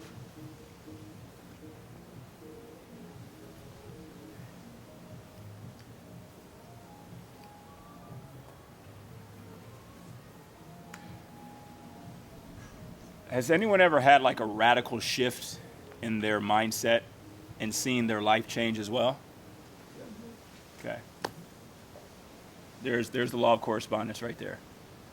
The mental plane was above the physical plane. So if I can just change the way I think, change the way I view myself, my life has to correspond. Period. We could probably leave. That's it. So, like, to make it simple, your higher self is already pure. It's great. It's cool. No problems, no issues. I have to tackle the ego self. Because if I can get the ego self in line, my lower self is just going to take orders. That's all it's going to do. So your life will directly be linked to whatever you are on the mental plane. The issue is, especially in our culture, well, if we can't see it, we don't pay any attention to it. I can't see thoughts. I can't see what he's thinking. So who cares? We'll just talk about it. Mental health, mental health, mental health. No. There's something deeper than that. When you realize that your life, to change it, all I got to do is change the way I think. That's it. So this is the law of correspondence. So for me, in my life personally, I don't worry about the physical plane. It's by the time we get to that, it's done. It's finished. How about I just focus on the mental plane? So this is why meditation was important. This is why mindfulness, being still, being quiet.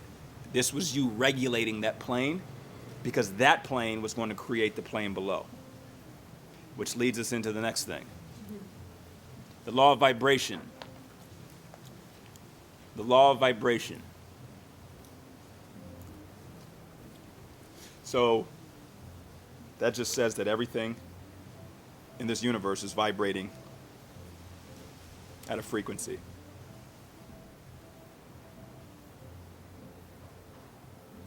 So because everything is vibrating at a frequency, like frequencies will attract like frequencies. So energy in terms of human beings is a really cool word, but it's just another word for emotions. That's why when you're like really happy, you feel like you're just like I'm just vibrate, I can feel it. And when you feel down, you're just like, ugh. So it's the question to ask yourself, is this vibration what I want my life to mirror? Because when you understand how energy works, energy is electric and it's magnetic. It goes out and it comes back in. Boom, boom. So whatever I am putting out into this field of energy, it will come back to me. So I'm constantly asking myself when situations happen, how I react, is that the energy that I want to come back to me? So this is where having that awareness, it goes back to the mental plane. You see how they flow from the law of mentalism into correspondence into the law of vibration. Everything is going to be done on the mental plane. So the law of vibration is like the, what's the word? A subset of that is the law of attraction. That's what everybody's heard of. The law of attraction. People make a lot of money off the law of attraction. The law of attraction is really quite simple. All it is saying that the energy that you're putting out, it will attract that same energy. So the analogy I'll give is, this morning we did that meditation, and we were invoking the energy of gratitude. So now, because we're living in that energy, that's the energy that we're putting out. Well, now situations, opportunities, experiences, relationships will come into our lives that have that same opportunity for that same frequency.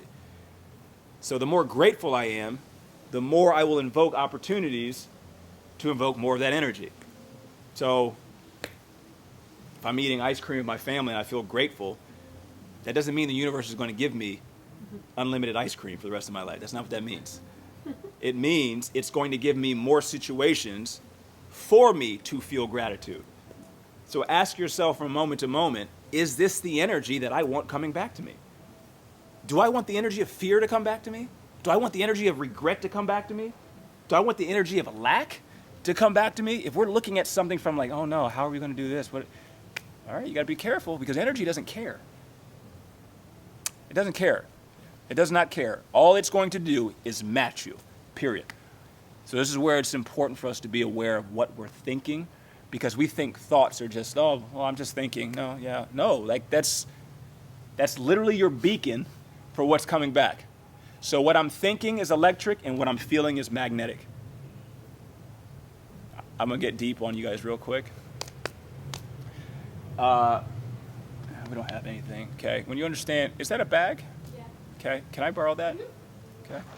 Actually, can you help me? Yes. All right, okay, so this is kind of how our reality works. You hold that in, I'll hold this there. Can everybody see this?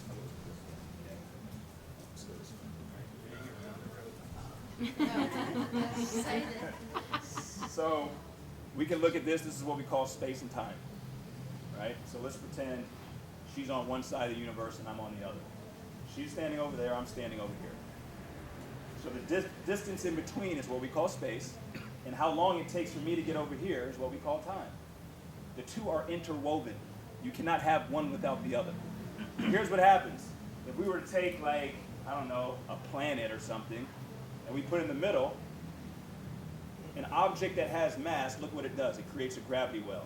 So now, the heavier the object, it's bending and folding space and time. So the distance from me to her is getting shorter. It's getting shorter. It's getting shorter. It's getting shorter the heavier the object. So when you realize that your heart is the object that is bending space and time, you can bring things to you quicker because of the gravity well. Just like with the planets in our solar system, everything is flowing towards the gravity well. That's why everything spins around the sun, because the sun is the most dense object within our solar system. So when you understand, thank you. Yes. When you understand how manifestation works in your own life, this is why you were always supposed to follow your heart. Because your heart was what was going to collapse and fold everything to come towards you in space and time. But even on a deeper level, energetically, your heart was what was creating the resonancy for that thing that resonated at that frequency based on what you were imagining for it to start coming back to you. So this is where it's like, I hope I'm making sense. I'm articulating this clearly. It's really simple of how you manifest and create your life, as long as you know that my thoughts, meaning my intentions, and my emotions are lined up. That's all I have to do. What I'm thinking and what I'm feeling are saying the same thing. If that's the case, you're already experiencing the reality. And now you can detach and just chill. It's coming. I don't know when. Who cares? Doesn't matter. It's coming. Yes? How do you make sure you don't suppress, emotions like anger, sadness, because you can fear that you will attract more? But Yeah. you need to. Yeah. I always say, like, emotions are your higher self communicating with the lower self when there's not alignment. So when you feel an emotion, that emotion is just the effect. There's a cause behind it. Right? When I say, oh, this is the effect, what's the cause? When I get to the cause, I can see what the issue is, fix that, and now I won't have that effect. So, You're saying when you put your heart into something, you're going to get what you want faster. yes. So this is why when you do something that you love, time flies. And you do something that you hate, you're like, oh my gosh, this is the worst. It's taking forever. It's like sitting at the airport for 5 hours or something, right? Right? But your heart was everything. So if we look at the heart, your heart has these two ventricles, right? We have the left and we have the right. If we were to unfold a heart, the heart, I don't have a... The heart essentially is flat and it folds in on itself like that. It's a spiral. It's a spiral. So when you understand that everything in this universe, needs something cool. Good. Next time, blanket would work, but it's all right. Everything in this universe is just mirroring itself on the smaller level. This is it. It's just mirroring. It's going slower and lower and lower and lower. So your heart is literally the same mechanism or tool that our sun is using to have everything around it. If we look at a black hole is just this super dense thing that's sucking everything in towards it. And we're slowly getting closer to the black hole, even though it takes billions of years. But your heart is going to be everything. So this is why it was so important for us to go back and fix the parts of us, because we're repairing our heart. Our heart was what was going to manifest and create our reality. So this is why when you say something like, I think I can, versus like, I feel like I can do it. When I hear people say that, I feel like, oh, good, it's going to happen then. So which moves us to the next. Oh, sorry, go ahead. Yeah, I'm probably going to butcher this, but I'll look it up after. But there's actually a movie, I forgot, where it shows space and time, and there's like something that happens in a life, and then they go into the attic and they peek behind and they see like stuff that happened in their childhood and it's sad music, but it actually shows how close space and time and different dimensions actually are in the world. Like I'm pretty sure I bawled like a baby like once they showed the ending of it. Oh, But man. exactly what you explained, the whole movie's about that. Wow, do you know the name of it? I'm gonna look it up after Yeah, I this. gotta find because I want to see that. Yeah. I think it could have been. Was it like an attic and you're seeing through? With, Interstellar. Yes. Interstellar. Matthew McConaughey, and he's like looking through the bookshelf. Yes, might have been that. All the So I watched that on the plane for the 4th time on the way down here. Mine Did I butcher that? It's like you're exactly, that's it. It's like a 3-hour movie. But has anyone here seen Interstellar? Okay. what did you ask? He asked if anybody's seen it. Oh. So Interstellar is explaining everything. I don't know if you all remember. Matthew McConaughey was in the movie and he gets sucked into a black hole. And when his daughter was little, she kept having like what she called ghosts, knock books off the bookshelf. And when they were up in space, this other astronaut was saying, there's 5D beings that are helping us. There's these 5-dimensional beings that are helping us below. 5D. 5D is your higher self. So that thing that was knocking books off the bookshelf that she referred to as a ghost was actually him. It was his higher self trying to tell his daughter, have your dad stay. Do not leave. Do not go on this mission. Do not do it. So he was able to see that these 5D beings, because they exist outside of space and time, they can manipulate anything. So he's over here as his higher self. When you don't know this in the movie, you think it's Matthew McConaughey, but it's actually his higher self of it. And he's communicating with the lower self. And it's like, wait, that's him. How is he? Wait. This is essentially what's happening with us. It's our higher self that exists outside of space and time, guiding you, giving you breadcrumbs, giving you these things called synchronicities. Oh my gosh, I just saw 111. I just saw 222. This is you communicating with your lower self, trying to say, hey, you need to go this way. Go this way. Idiot. How come she's not? What the? This is what it's doing. So, sorry, go ahead. I'm just wondering, is there any risk in like detachment from maybe more of like the negative emotions that we were just talking about? Like, I guess I think also about the practical fact that like some semblance of fear can help you identify danger and keep you out of dangerous spaces. Like, is there? I mean, Like you mean actually like primal? Like there's a guy with a knife who's about to. I don't know what we're talking about before, right? Like the fight or flight instinct or those kinds of things. Like, do you ever run the risk of like the more detached you get from sort of those negative emotions of actually overriding any of those things that like primarily we should be feeling? We're supposed to feel our negative emotions. We're supposed to absolutely feel them. Because what they're doing is they're telling us that there's some energy in us that does not belong. There is a thought loop. There's something that's going on within us that has no business being in there. None. So I look at like having negative emotions as, it's like the universe's way of having a beacon to say, hey, there's something below the surface that you're unaware of that you need to go back and fix. So as far as fight or flight, we have this primal fear of like survival, right? And it's obviously developed when we were cavemen, but is my fear right now because I'm afraid of something other than the situation? Like maybe I'm afraid of dying, okay? Why would we ever be afraid of dying? Why? We're all going to do it if you want to consider death. So why would we ever be afraid of it? Attachments. The attachment to, Kids, to sure. we're not done with our mission. See, now we're talking. Now we can get deep if you guys want. Okay. I have one more question. Yeah. Have any of you guys ever had like the deja vu moment where it's like I've been here before, I've experienced this before?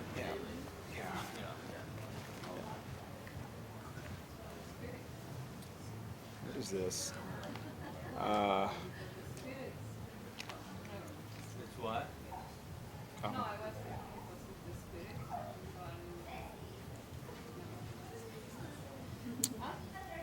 No, because it's like I mean, it's my village, and then we always swear. Like he said, when we come to this world, it's because we have a purpose. We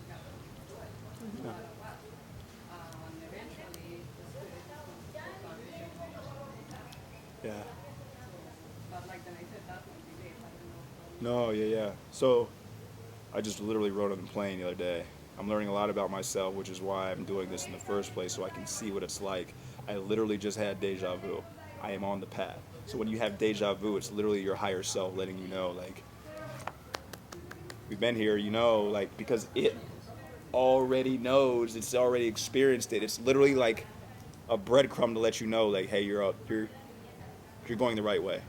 You are. I've had it in like really traumatic experiences, and I'm like, why am I having this now? But again, like doing the work and getting further, like we talked about earlier, you learn you had to do that, right? You had to be there, and it's crazy. Okay, we can go ahead and dispel the biggest fear that human beings have. There is no such thing as death. There's no such thing.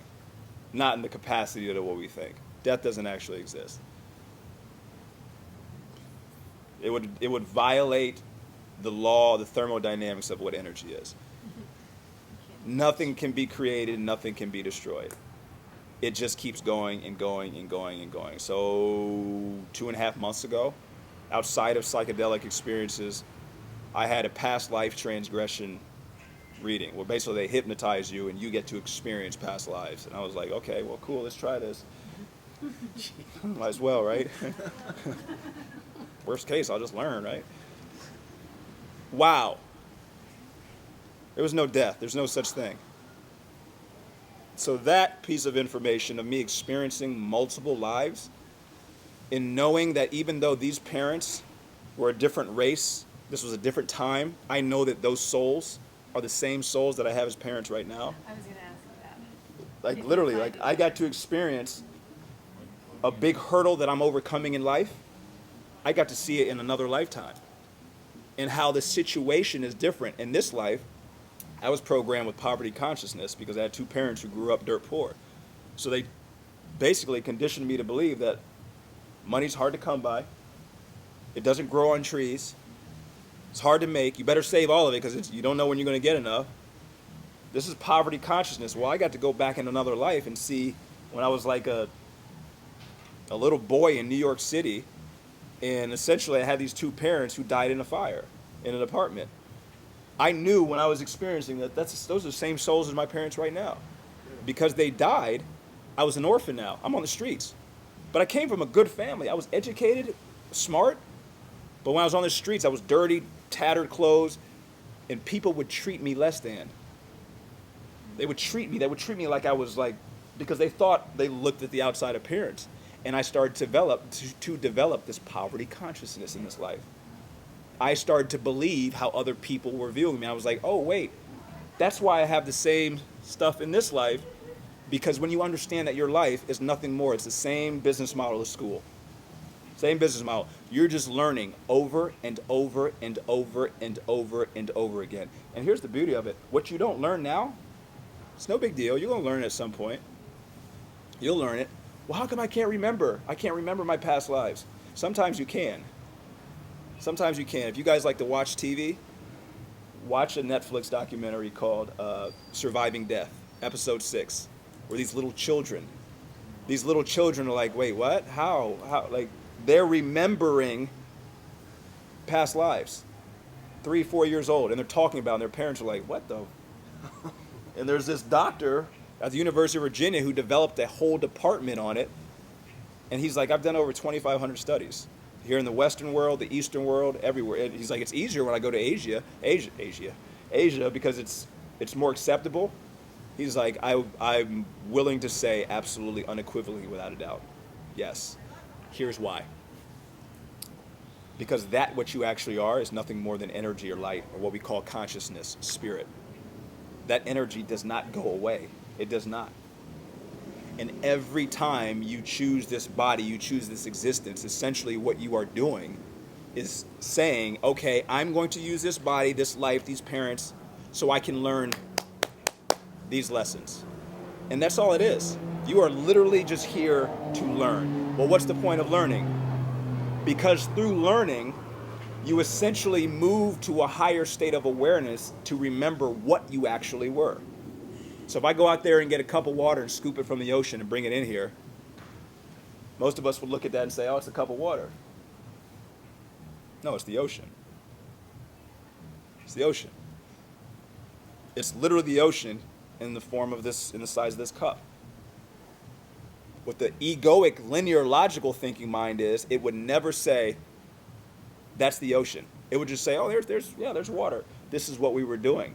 We were essentially each our own individual solo cup, and we're here to remember that we were actually the ocean, that we were not the cup of water. We were the thing that broke itself off into these infinite pieces, and this was the journey of us remembering this. So when you go back and look at every sacred teaching, it's telling you this. It's telling you this. Why? Because consciousness, spirit, whatever you want to refer to it as, it just wants to see what it is like from every single perspective. That's why your life does this. Once we finish going through all these, your life won't do this anymore. Your life should start doing this. But you're going to have this and you're going to have this. Why? Because this helps us to get to this, and this affirms that we learned, and then the cycle repeats. And this is why everything moves in a wave. We go out there and sit and watch the ocean. That's what I did this morning, just sitting here watching it. I was like, oh my goodness, look at this. It goes out and it comes back in. Yes? I have a question that might be a little out there, but No? so we're all these little cups of ocean, and so we're all pieces of the universe, God. I've had a discussion over the years. I cannot, since it's been an ongoing discussion within our little circle. Okay, so are we all pieces of God experiencing at the same time, or is this my little universe and you're all kind of puppets in my play? I know who you're, yeah. Yes. Okay. Let's imagine this. I was talking to you guys this morning about this. If I were to take this huge mirror, we could take that mirror right there. We take that huge mirror and we throw it on the ground. That one thing just broke itself off into all of these little tiny shards. Okay? Those tiny shards are you and I and the tree and the dog and the oceans, all of these things. We, though, because we're sentient beings, have the ability to recognize that there's something more to me than just this. So, why do I say that? Because it's about us understanding and realizing that everything in our experience, it exists, but it doesn't exist outside of us. So it kind of is a puppet, but even the puppet came from the same thing that broke. So this is what we call oneness. This is what we call Christ consciousness. It was about me recognizing, yeah, your shard looks different from mine, but we both came from the same thing. We both came from the same mirror. So now, I won't judge you because I realize you are me. You're me. You and I are the same. Literally the same. We may look different, but we're the same. You've told Amanda and I before about the cookie. There's one Yeah. cookie and everybody's a piece of that. Yeah, we're just crumbs that came off the one cookie. Like if we take a cookie and just crumbs all over the floor, we think, oh, that's not the cookie, that's a crumb. No, that's the crumb. That's the cookie in the form of a crumb. Yeah. That's what we all are. So when, go ahead. So we're all the different perspectives experiencing at the same time, right? It's, I think it's kind of both. I feel like it's kind of both of what you said, because we're a part of your experience, but from your perspective. Like we're puppets in your play, but you're a puppet in my play, but we're all part of the same play, if you will, I guess. So it's kind of both, I feel like. Thought, like, this is just my play and you're all just pretend. And aren't we like, isn't Amy, wouldn't Amy just be a projection of me? she's, You're a Yeah, projection of me, you're a projection of me. you're Because just, the perspective that I'm getting from you is my perspective. right. That's what I feel. It's just been an ongoing discussion, and I'm like, Yeah, you're like, so like that mirror that broke, and I hold up my mirror and I'm looking at you, and your mirror's in the shape of an L and mine's in the shape of a V. I'm seeing myself in the shape of an L. Because you're just reflecting what I am. Do you see? And you're seeing yourself in the shape of a V. But what will happen is I'll look at you and be like, look at that L. I'm looking at myself. She's just reflecting me in the shape of an L. Do you see? So this is where, like, everything is the one thing. The ancients referred to it as the absolute, the all. Everything is just this one thing experiencing itself through all of these different perspectives. That's what we all are. Isn't that the same thing as there's like Eckhart Tolle and there's a couple of different offers that say everything is God? Everything. There's nothing that's not. So what's your, without going too far down the wormhole, what's Yeah. your belief between, Jesus, God, Christianity, spirituality? There's, So, and this is where I stopped using the word God because it was making me think it was something outside. But when I would go to church, they would say God is omnipresent. Omnipresent means it's everywhere all the time. Well, how can it be everywhere all the time except here? That doesn't make sense. And it's not really everywhere. I have to go to get to it. No. This is why when you start understanding the teachings, the esoteric teachings of Christianity, it was telling you that no one gets to the Father except through me. Well, you had to understand what the Father was, but you had to understand who Jesus represented. Jesus was representing a state of consciousness that we all were at the spirit level. The spiritual plane was what Jesus was saying. Every time he spoke, this is why he said, I am the light that lights up all of mankind. Why? Because spirit, consciousness, is the one thing that emanates through all living things. So when you understand, it was always talking on a deeper level, but through our unawareness, we're lazy. We're lazy. We'll just take it. All right, so yeah, literally, so so I got to go to him, and then he'll be... No, like, it was you. It was a story of you. It was literally the story of you. And here's why these sacred religions last for so long. It's because they are written esoterically. So that means they would pertain to you, even if you were not a follower of that religion, because it's talking about you and us on a universal level. So I don't know how we got on this tangent, but I like it. But I like it. I think it's like a Catholic school dropout. It always seemed like to me like that, God on this high and mighty, and then now as you look back on it, I mean, the whole thing Jesus was saying, I am God, but he was saying we're all God. No, He wasn't being egocentric. He was, and no one, he Yeah. was so, mistaken in terms of what he was saying, and everyone, because of their own egos, was like, no, you're not God. I'm cooler than you. Yeah. And when you realize he was saying, basically what you just said, we're all tiny shards of that glass, and it's just us remembering. That's it. So I asked myself, what is it? What is it? How come they're all of these different religions? Within Christianity, there's 26 different denominations. There's 26 different rules within the same, and I'm like, why? What are they talking about? So I started studying all these other religions. I realized we're all talking about the same thing. They're saying that it's everywhere and it's all the time and it's all knowing. And I'm like, what is this thing that they're referring to? So I start diving deeper. It was energy. And it's not just Christianity, it's All. Christianity, Islam. They were all saying... going towards the same thing, right? They just do it, and everybody does it differently. And it has different words and terminology and laws to keep people in check, but we're all fighting for the same thing. I remember one time when I said if we all child of God, right? Basically, I have the potential to become a goddess. Because when you have a baby, it's a baby boy. When he grow up, he's going to be a man, right? Right. So if we all child of God, we have the potential because like we are spirit, but we need to grow and maybe someday we can help him to go in the universe because the universe. And people want to look at me like and they, what are you crazy? You think you put yourself as in the same space with God? That's... Like, well, if I'm his child, I want to grow up.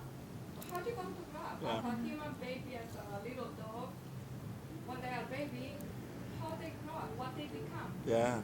That's my philosophy, so I don't know. But I stopped saying that because That's where... I feel like that's like a natural, like that's probably like a childlike belief. I mean, it just makes so much sense, but I grew up in church and like very religious boxes. Yeah. And that was, you were told no, and don't ask about it. It was like forbidden to like dig deeper, but naturally as a child, that would make the most sense. Okay, I'm a child of God. That means that I will be my own, I will grow up to be just like God.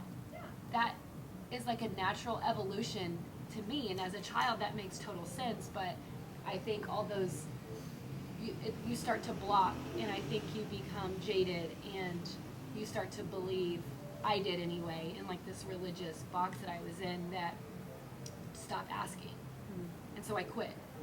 And then it wasn't until later in life, the past couple of years, that I was starting to ask those questions again, and it was freeing because it actually started to make sense. I believed things for so long that never made any sense to me because I was told it shouldn't. And then it all started to make sense, and then I felt safe. And Don't explain that to someone still living in the box till I've gotten attacked for oh no, trying to explain that. yeah. Or like what we're talking about, Yeah. the people that are still living in those Christian boxes. That's actually a good question that I have is, integrating like all this knowledge and all this information and all this awareness of everyone in here being raised, and then having to go, and I'm sorry if I speak on my situations. Oh, no, we could apologize. Your puppet show. Integrating back into the world of like non-judgmental but lower awareness Yeah. people, my friends and stuff. Like Never compromise your level of awareness for someone else's lack of awareness. So I'm going to lower my awareness because it's literally like I know calculus and you don't know addition. So I'm just going to be like, oh, well, I don't know addition either. Like, what? I know calculus. Why am I going to come down and not know addition all of a sudden? Can you say that again? With the addition or calculus? No. Never compromise. Say it for the people in the back. Never lower your awareness. Never compromise your awareness for someone else's lack of awareness. So it's every soul is on its own journey. Just because I know calculus, that doesn't make me any better than you because you're still at addition. But I'm also not going to lower myself because here's the reality of it. This is just my perspective. I'm not saying I'm right. I'm just going off of my experiences and what I've experienced in this life. You have to form your own perspective and your own judgment. So this is where like you owning your energy and your awareness, but being cognizant of not putting it on somebody else. Because if we do that, now we're coming from a place of the ego of I'm above. I'm above you, and this is what you need to. No, I'm not above or below anybody else. This is just what I'm experiencing. two sides, because you You can't need- have higher vibration without a lower one. Always remember the elephant, right? To your point, like, to not lower yourself, to be at that level, like, I've done that a few times, and it takes, you get back a little bit quicker, but, man, It'll drain you. something bad, dude, it drains you. Drains you, yeah. And it, kind of what Jesse was saying earlier, like, going back to old habits and things, I mean, sometimes it's really tempting to, like, want to go down there, right? And you Yeah. know that energy is, it's kind of like saying to you earlier, like, my therapist told me, don't touch that stove. You touch that stove, you burn your hand once, why are you gonna go touch it again? Yeah. Like, what the hell? Yeah. Become an example for those around you. You don't react, Yeah. right? And you're just like, I'm okay with you not believing the same thing as me. Yeah. That's great. And You know, then and you they come see with how your calm you own. are and how confident you are. Yeah. I'm like, oh, Yeah. I don't like Yeah. that. But You told me once, just hold your light. That's it. All you have to do is hold your light. Yeah, you just hold your light. This is my light. I'm not making my light yours. This is mine. I'm just going to hold it. So if you have a problem with me, that has nothing to do with me. Well, that's what I was telling you yesterday. The issue I keep running into in cycles is every girl that I date, my energy coaches have told me like your energy is you're a shining star, shining light. You are a bright flashlight that opens every closet, room door, and if they're not used to it and they're not ready for it. But every girl, every relationship I've dated, it's brought up some form of trauma, some form of something because they're not used to being around an energy source like that. Yeah. Stop dating, bro. Same thing is over. So this is where you understand that you're in your own universe, right? Not the fact that there's one. There's actually infinite universes within your own life. They can't actually exist without me. So what are they reflecting in me for me to keep bringing the same thing, right? When we understand that everything is just frequency, everything is energy, and like frequencies will attract like frequencies. So I give you an example. I had a lady who I was working with, and she had, her father had left her when she was young, and she just never felt like she was enough, felt unworthy, and then she would have these men that she would date, and they would always cheat on her, always. And she's like, I just can't understand why I date these guys. I said, well, you're dating men who feel unworthy, and they show this through going somewhere else to seek validation. So that's what it looks like. So they are just mirroring your unworthiness, but the ego will look at the fact that they were cheating. It was never the cheating, it was the energy behind why they were cheating. So this is where we talk energy. Energy never lies. So if I can speak energy, if I can speak that, oh, I can see why this is happening. Yeah, he feels unworthy, which is why he left me to go get validation approval from someone else, which made me feel unworthy. So I attracted him into my life. So he's the one who showed me, I got to start affirming myself a little more. I need to go back and heal some things. And now guess what happens? The next person who you attract will be at that same frequency that you're at. So this is why dating people and being married, they're gifts, because they're going to show you the unhealed parts of yourself. They are going to get to the parts of you that nobody else can get to. So if you have a relationship that's failed or it's not working, the question, it's not the relationship, that's the physical. What is the energy? What's the energy below it? What do I have to reconcile? Because I'm feeling the same energy that I felt when I was yay old. Whether it's unworthiness, whether it's not being enough, whether it's, whatever it is, you'll see that you have literally attracted them into your life. And when you have gained the awareness, meaning I have the lesson learned, they'll continue on. They're not needed anymore in your life. So, did I do the fourth law? Polarity? No. Sorry, went a little bit on a tangent there. The fourth law is the law of polarity. Game changer. Game changer. Everything in this universe has two ends. The law of polarity. Everything has two ends.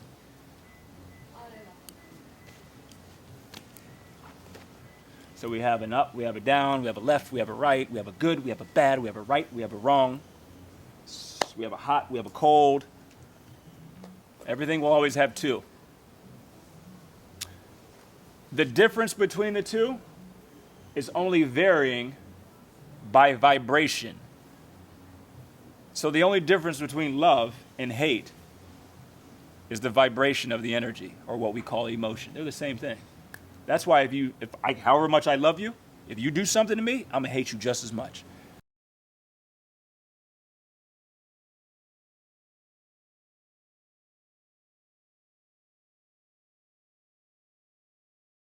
Feel that relaxation.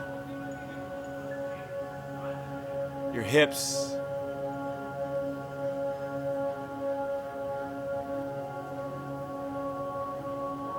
Your lower abdomen. Feel all the muscles in your stomach just relaxing now. Your chest. Your arms, your shoulders, your hands. Just feel yourself sinking down into the floor. Allow yourself to just relax right now in this moment. Feel the muscles in your neck just letting go, relaxing. The muscles in your face, your tongue, your jaw. Just allow them to relax. Your scalp. Just relax your head, your scalp right now.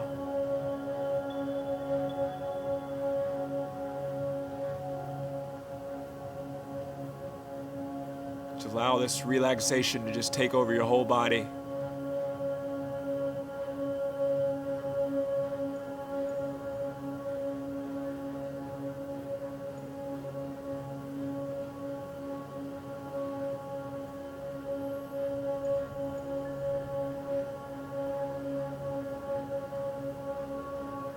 Just follow that rhythm of your breathing. Just follow it nice and slow.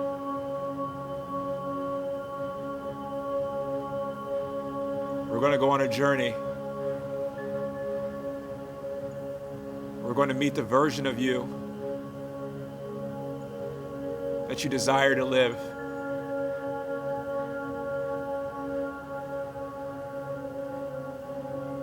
I want you to visualize now that you're walking down a path.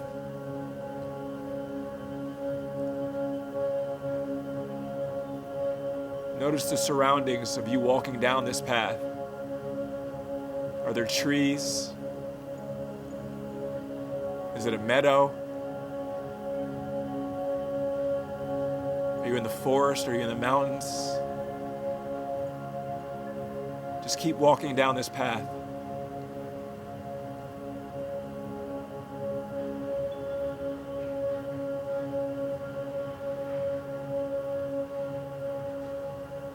Notice the sights and the smells that you're experiencing as you walk down this path.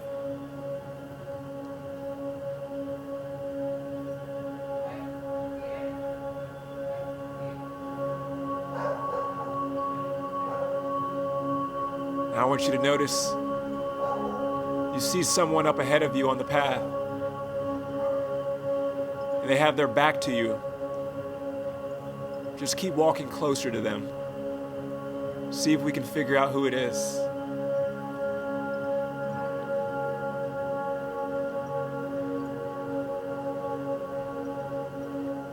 As you get closer, you start to feel their energy. It feels familiar, but you don't quite yet know who it is yet.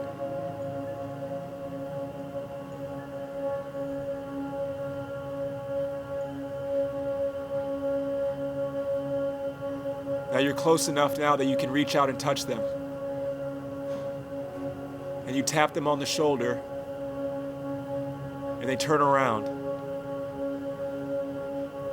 And you realize that it's the future version of you.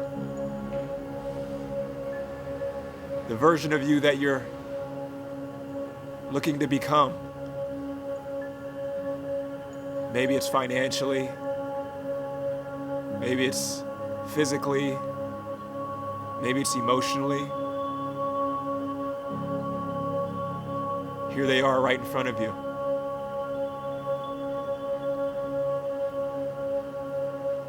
And you realize that you two start having a conversation with no words. It's almost as if you guys are communicating telepathically.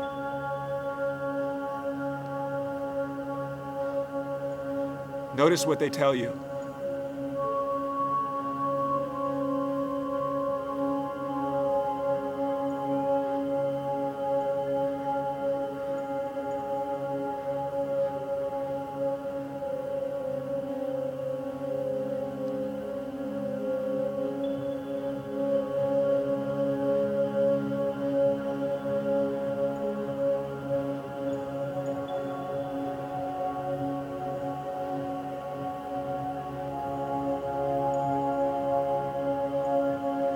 This future version of you gives you permission to ask anything that you need to ask.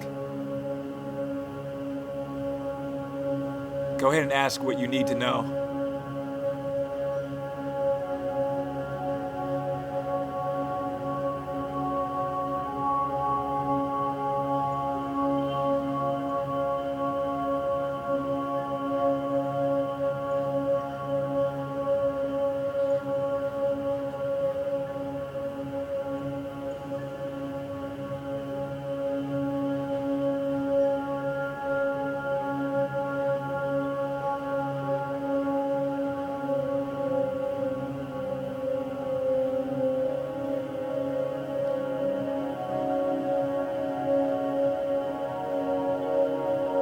The future version of you now lets you know that there are 3 things that you must do.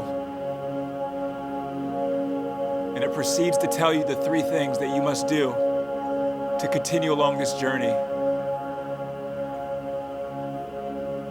Notice to what those 3 things are. Just listen. Feel.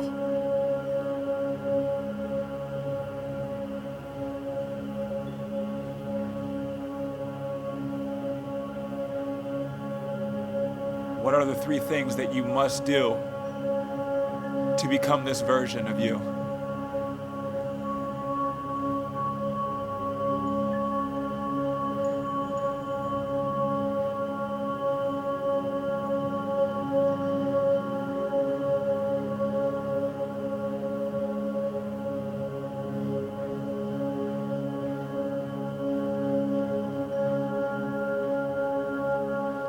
Now I want you to visualize your heart center, and its heart center starts to open up. And this green ray of light is coming from your heart chakra. And a green ray of light is coming from their heart chakra. And the light starts to fold into almost like an energetic knot, tying you both together. Feel that. Feel your heart opening up. Feel the gratitude. Feel the love.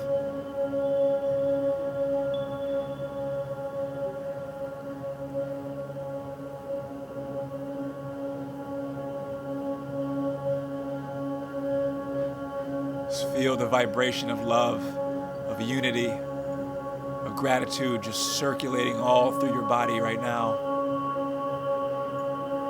This is the fully realized version of yourself, letting you know everything that you need to know along this journey.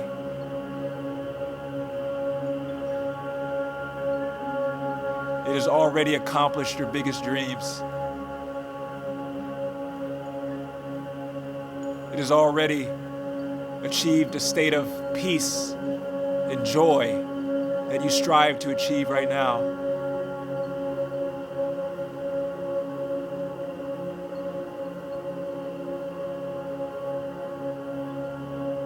Visualize your future self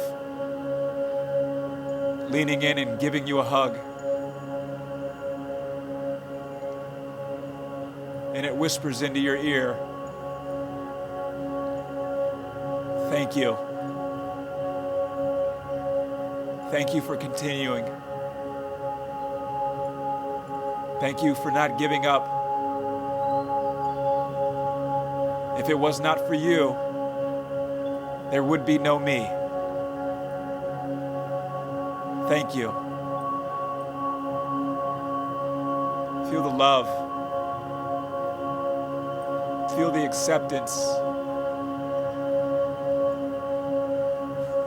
Feel the validation that the future self is giving you right now.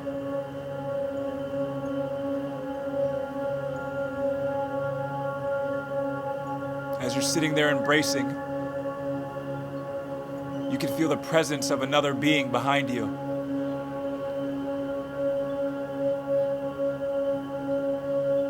You turn around and look, and you see this child version of yourself. And now you, the present day, have become the future version of the child version of you.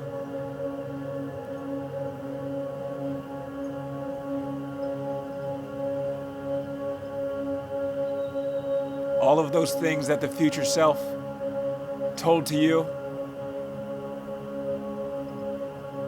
now you need to tell this child version of your past self.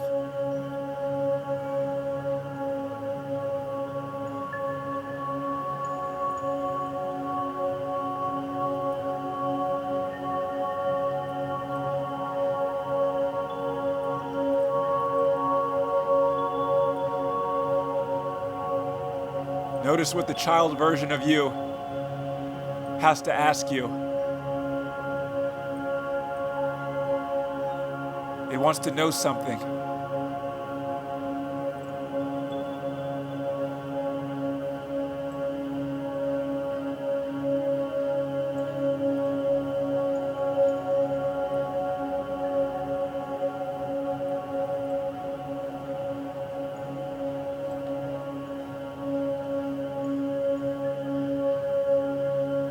There's 3 things that this child needs to know.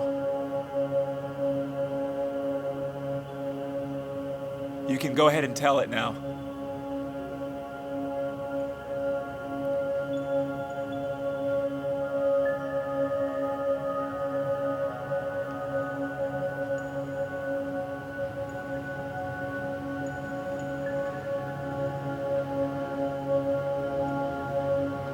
Now it's your job as the future self to this child to express your gratitude for that child not giving up, for that child always giving hope.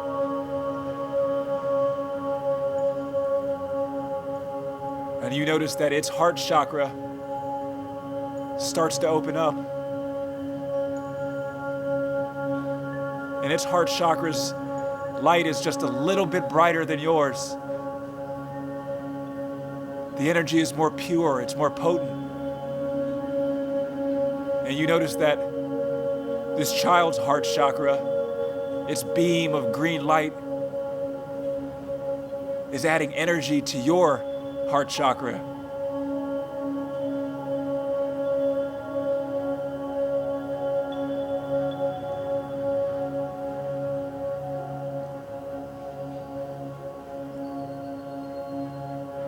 Now you pull them in for a hug. And you whisper in their ear, "Thank you."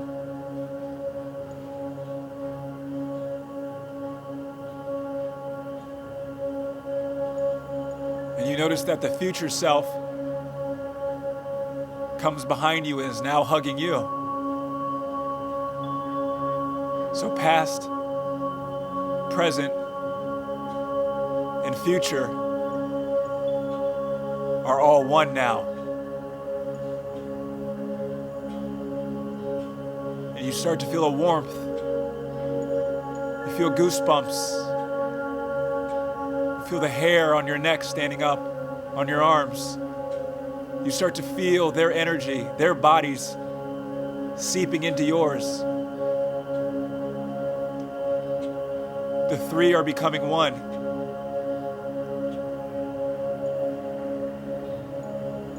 They're integrating all of their experiences, all of their perceptions to become one.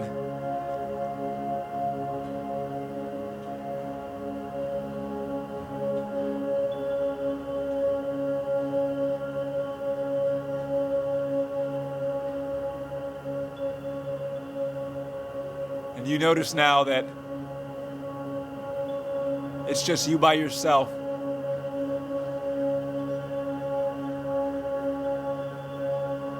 You look out in front of you, and the path seems a little bit more enjoyable, a little bit more serene, a little bit more peaceful.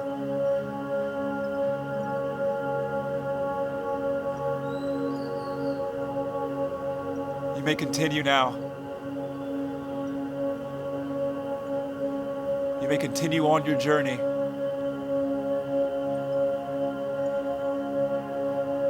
There may be a future version of you up ahead, and there may be a past version of you that you may run into, but you may continue on your journey now.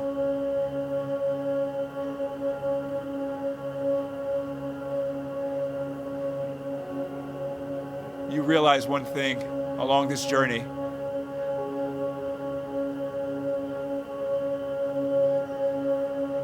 That you already have inside of you everything that will be needed.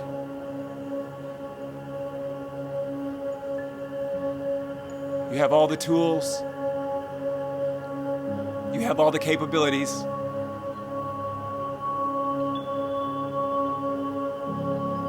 You just have to unlock them. And that was the point of the journey.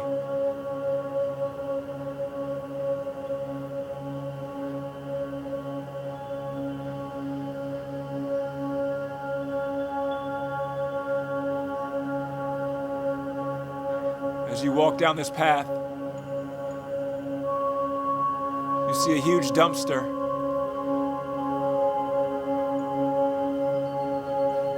And what's written on the dumpster says problems and issues. I want you to walk up to the dumpster and open your heart and release all things that no longer serve you for this point in life. Maybe it's old fears. Maybe it's limiting beliefs. Maybe it's old relationships that just don't resonate with you anymore. What do you need to let go of? What do you need to throw in the dumpster? What do you need to release? Go ahead and dump it all in there.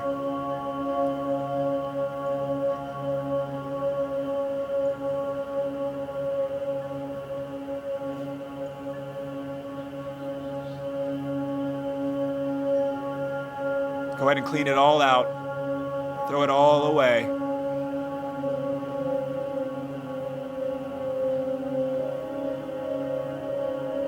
And when you're done, go ahead and visualize that dumpster getting smaller and smaller and smaller and smaller and smaller. And it's so small now that you can pick it up and put it in your palm of your hand.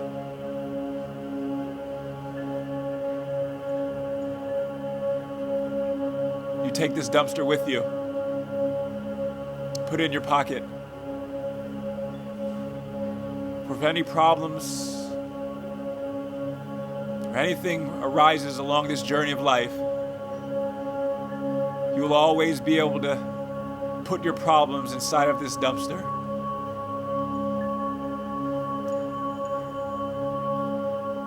And make the dumpster as small as you need it to be.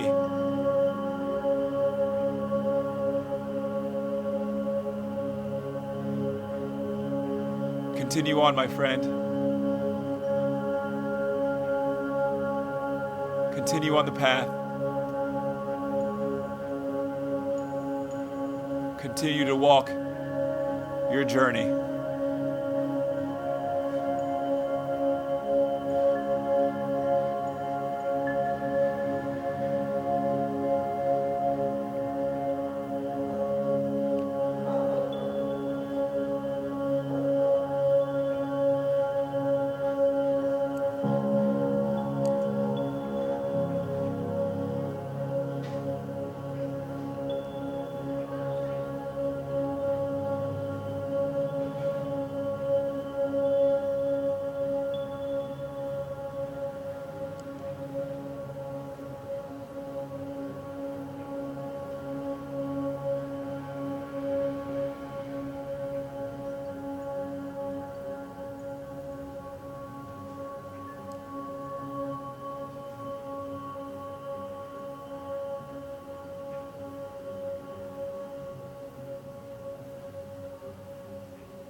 Slowly bring your awareness back to your body. You can wiggle your toes, your fingers. Bring yourself back to this physical vessel.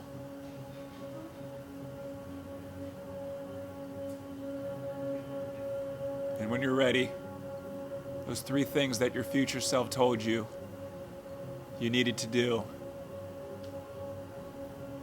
make sure you write them down if you remember. They gave you the cheat code. They gave you the blueprint. They already knew what was needed. You have the answer now.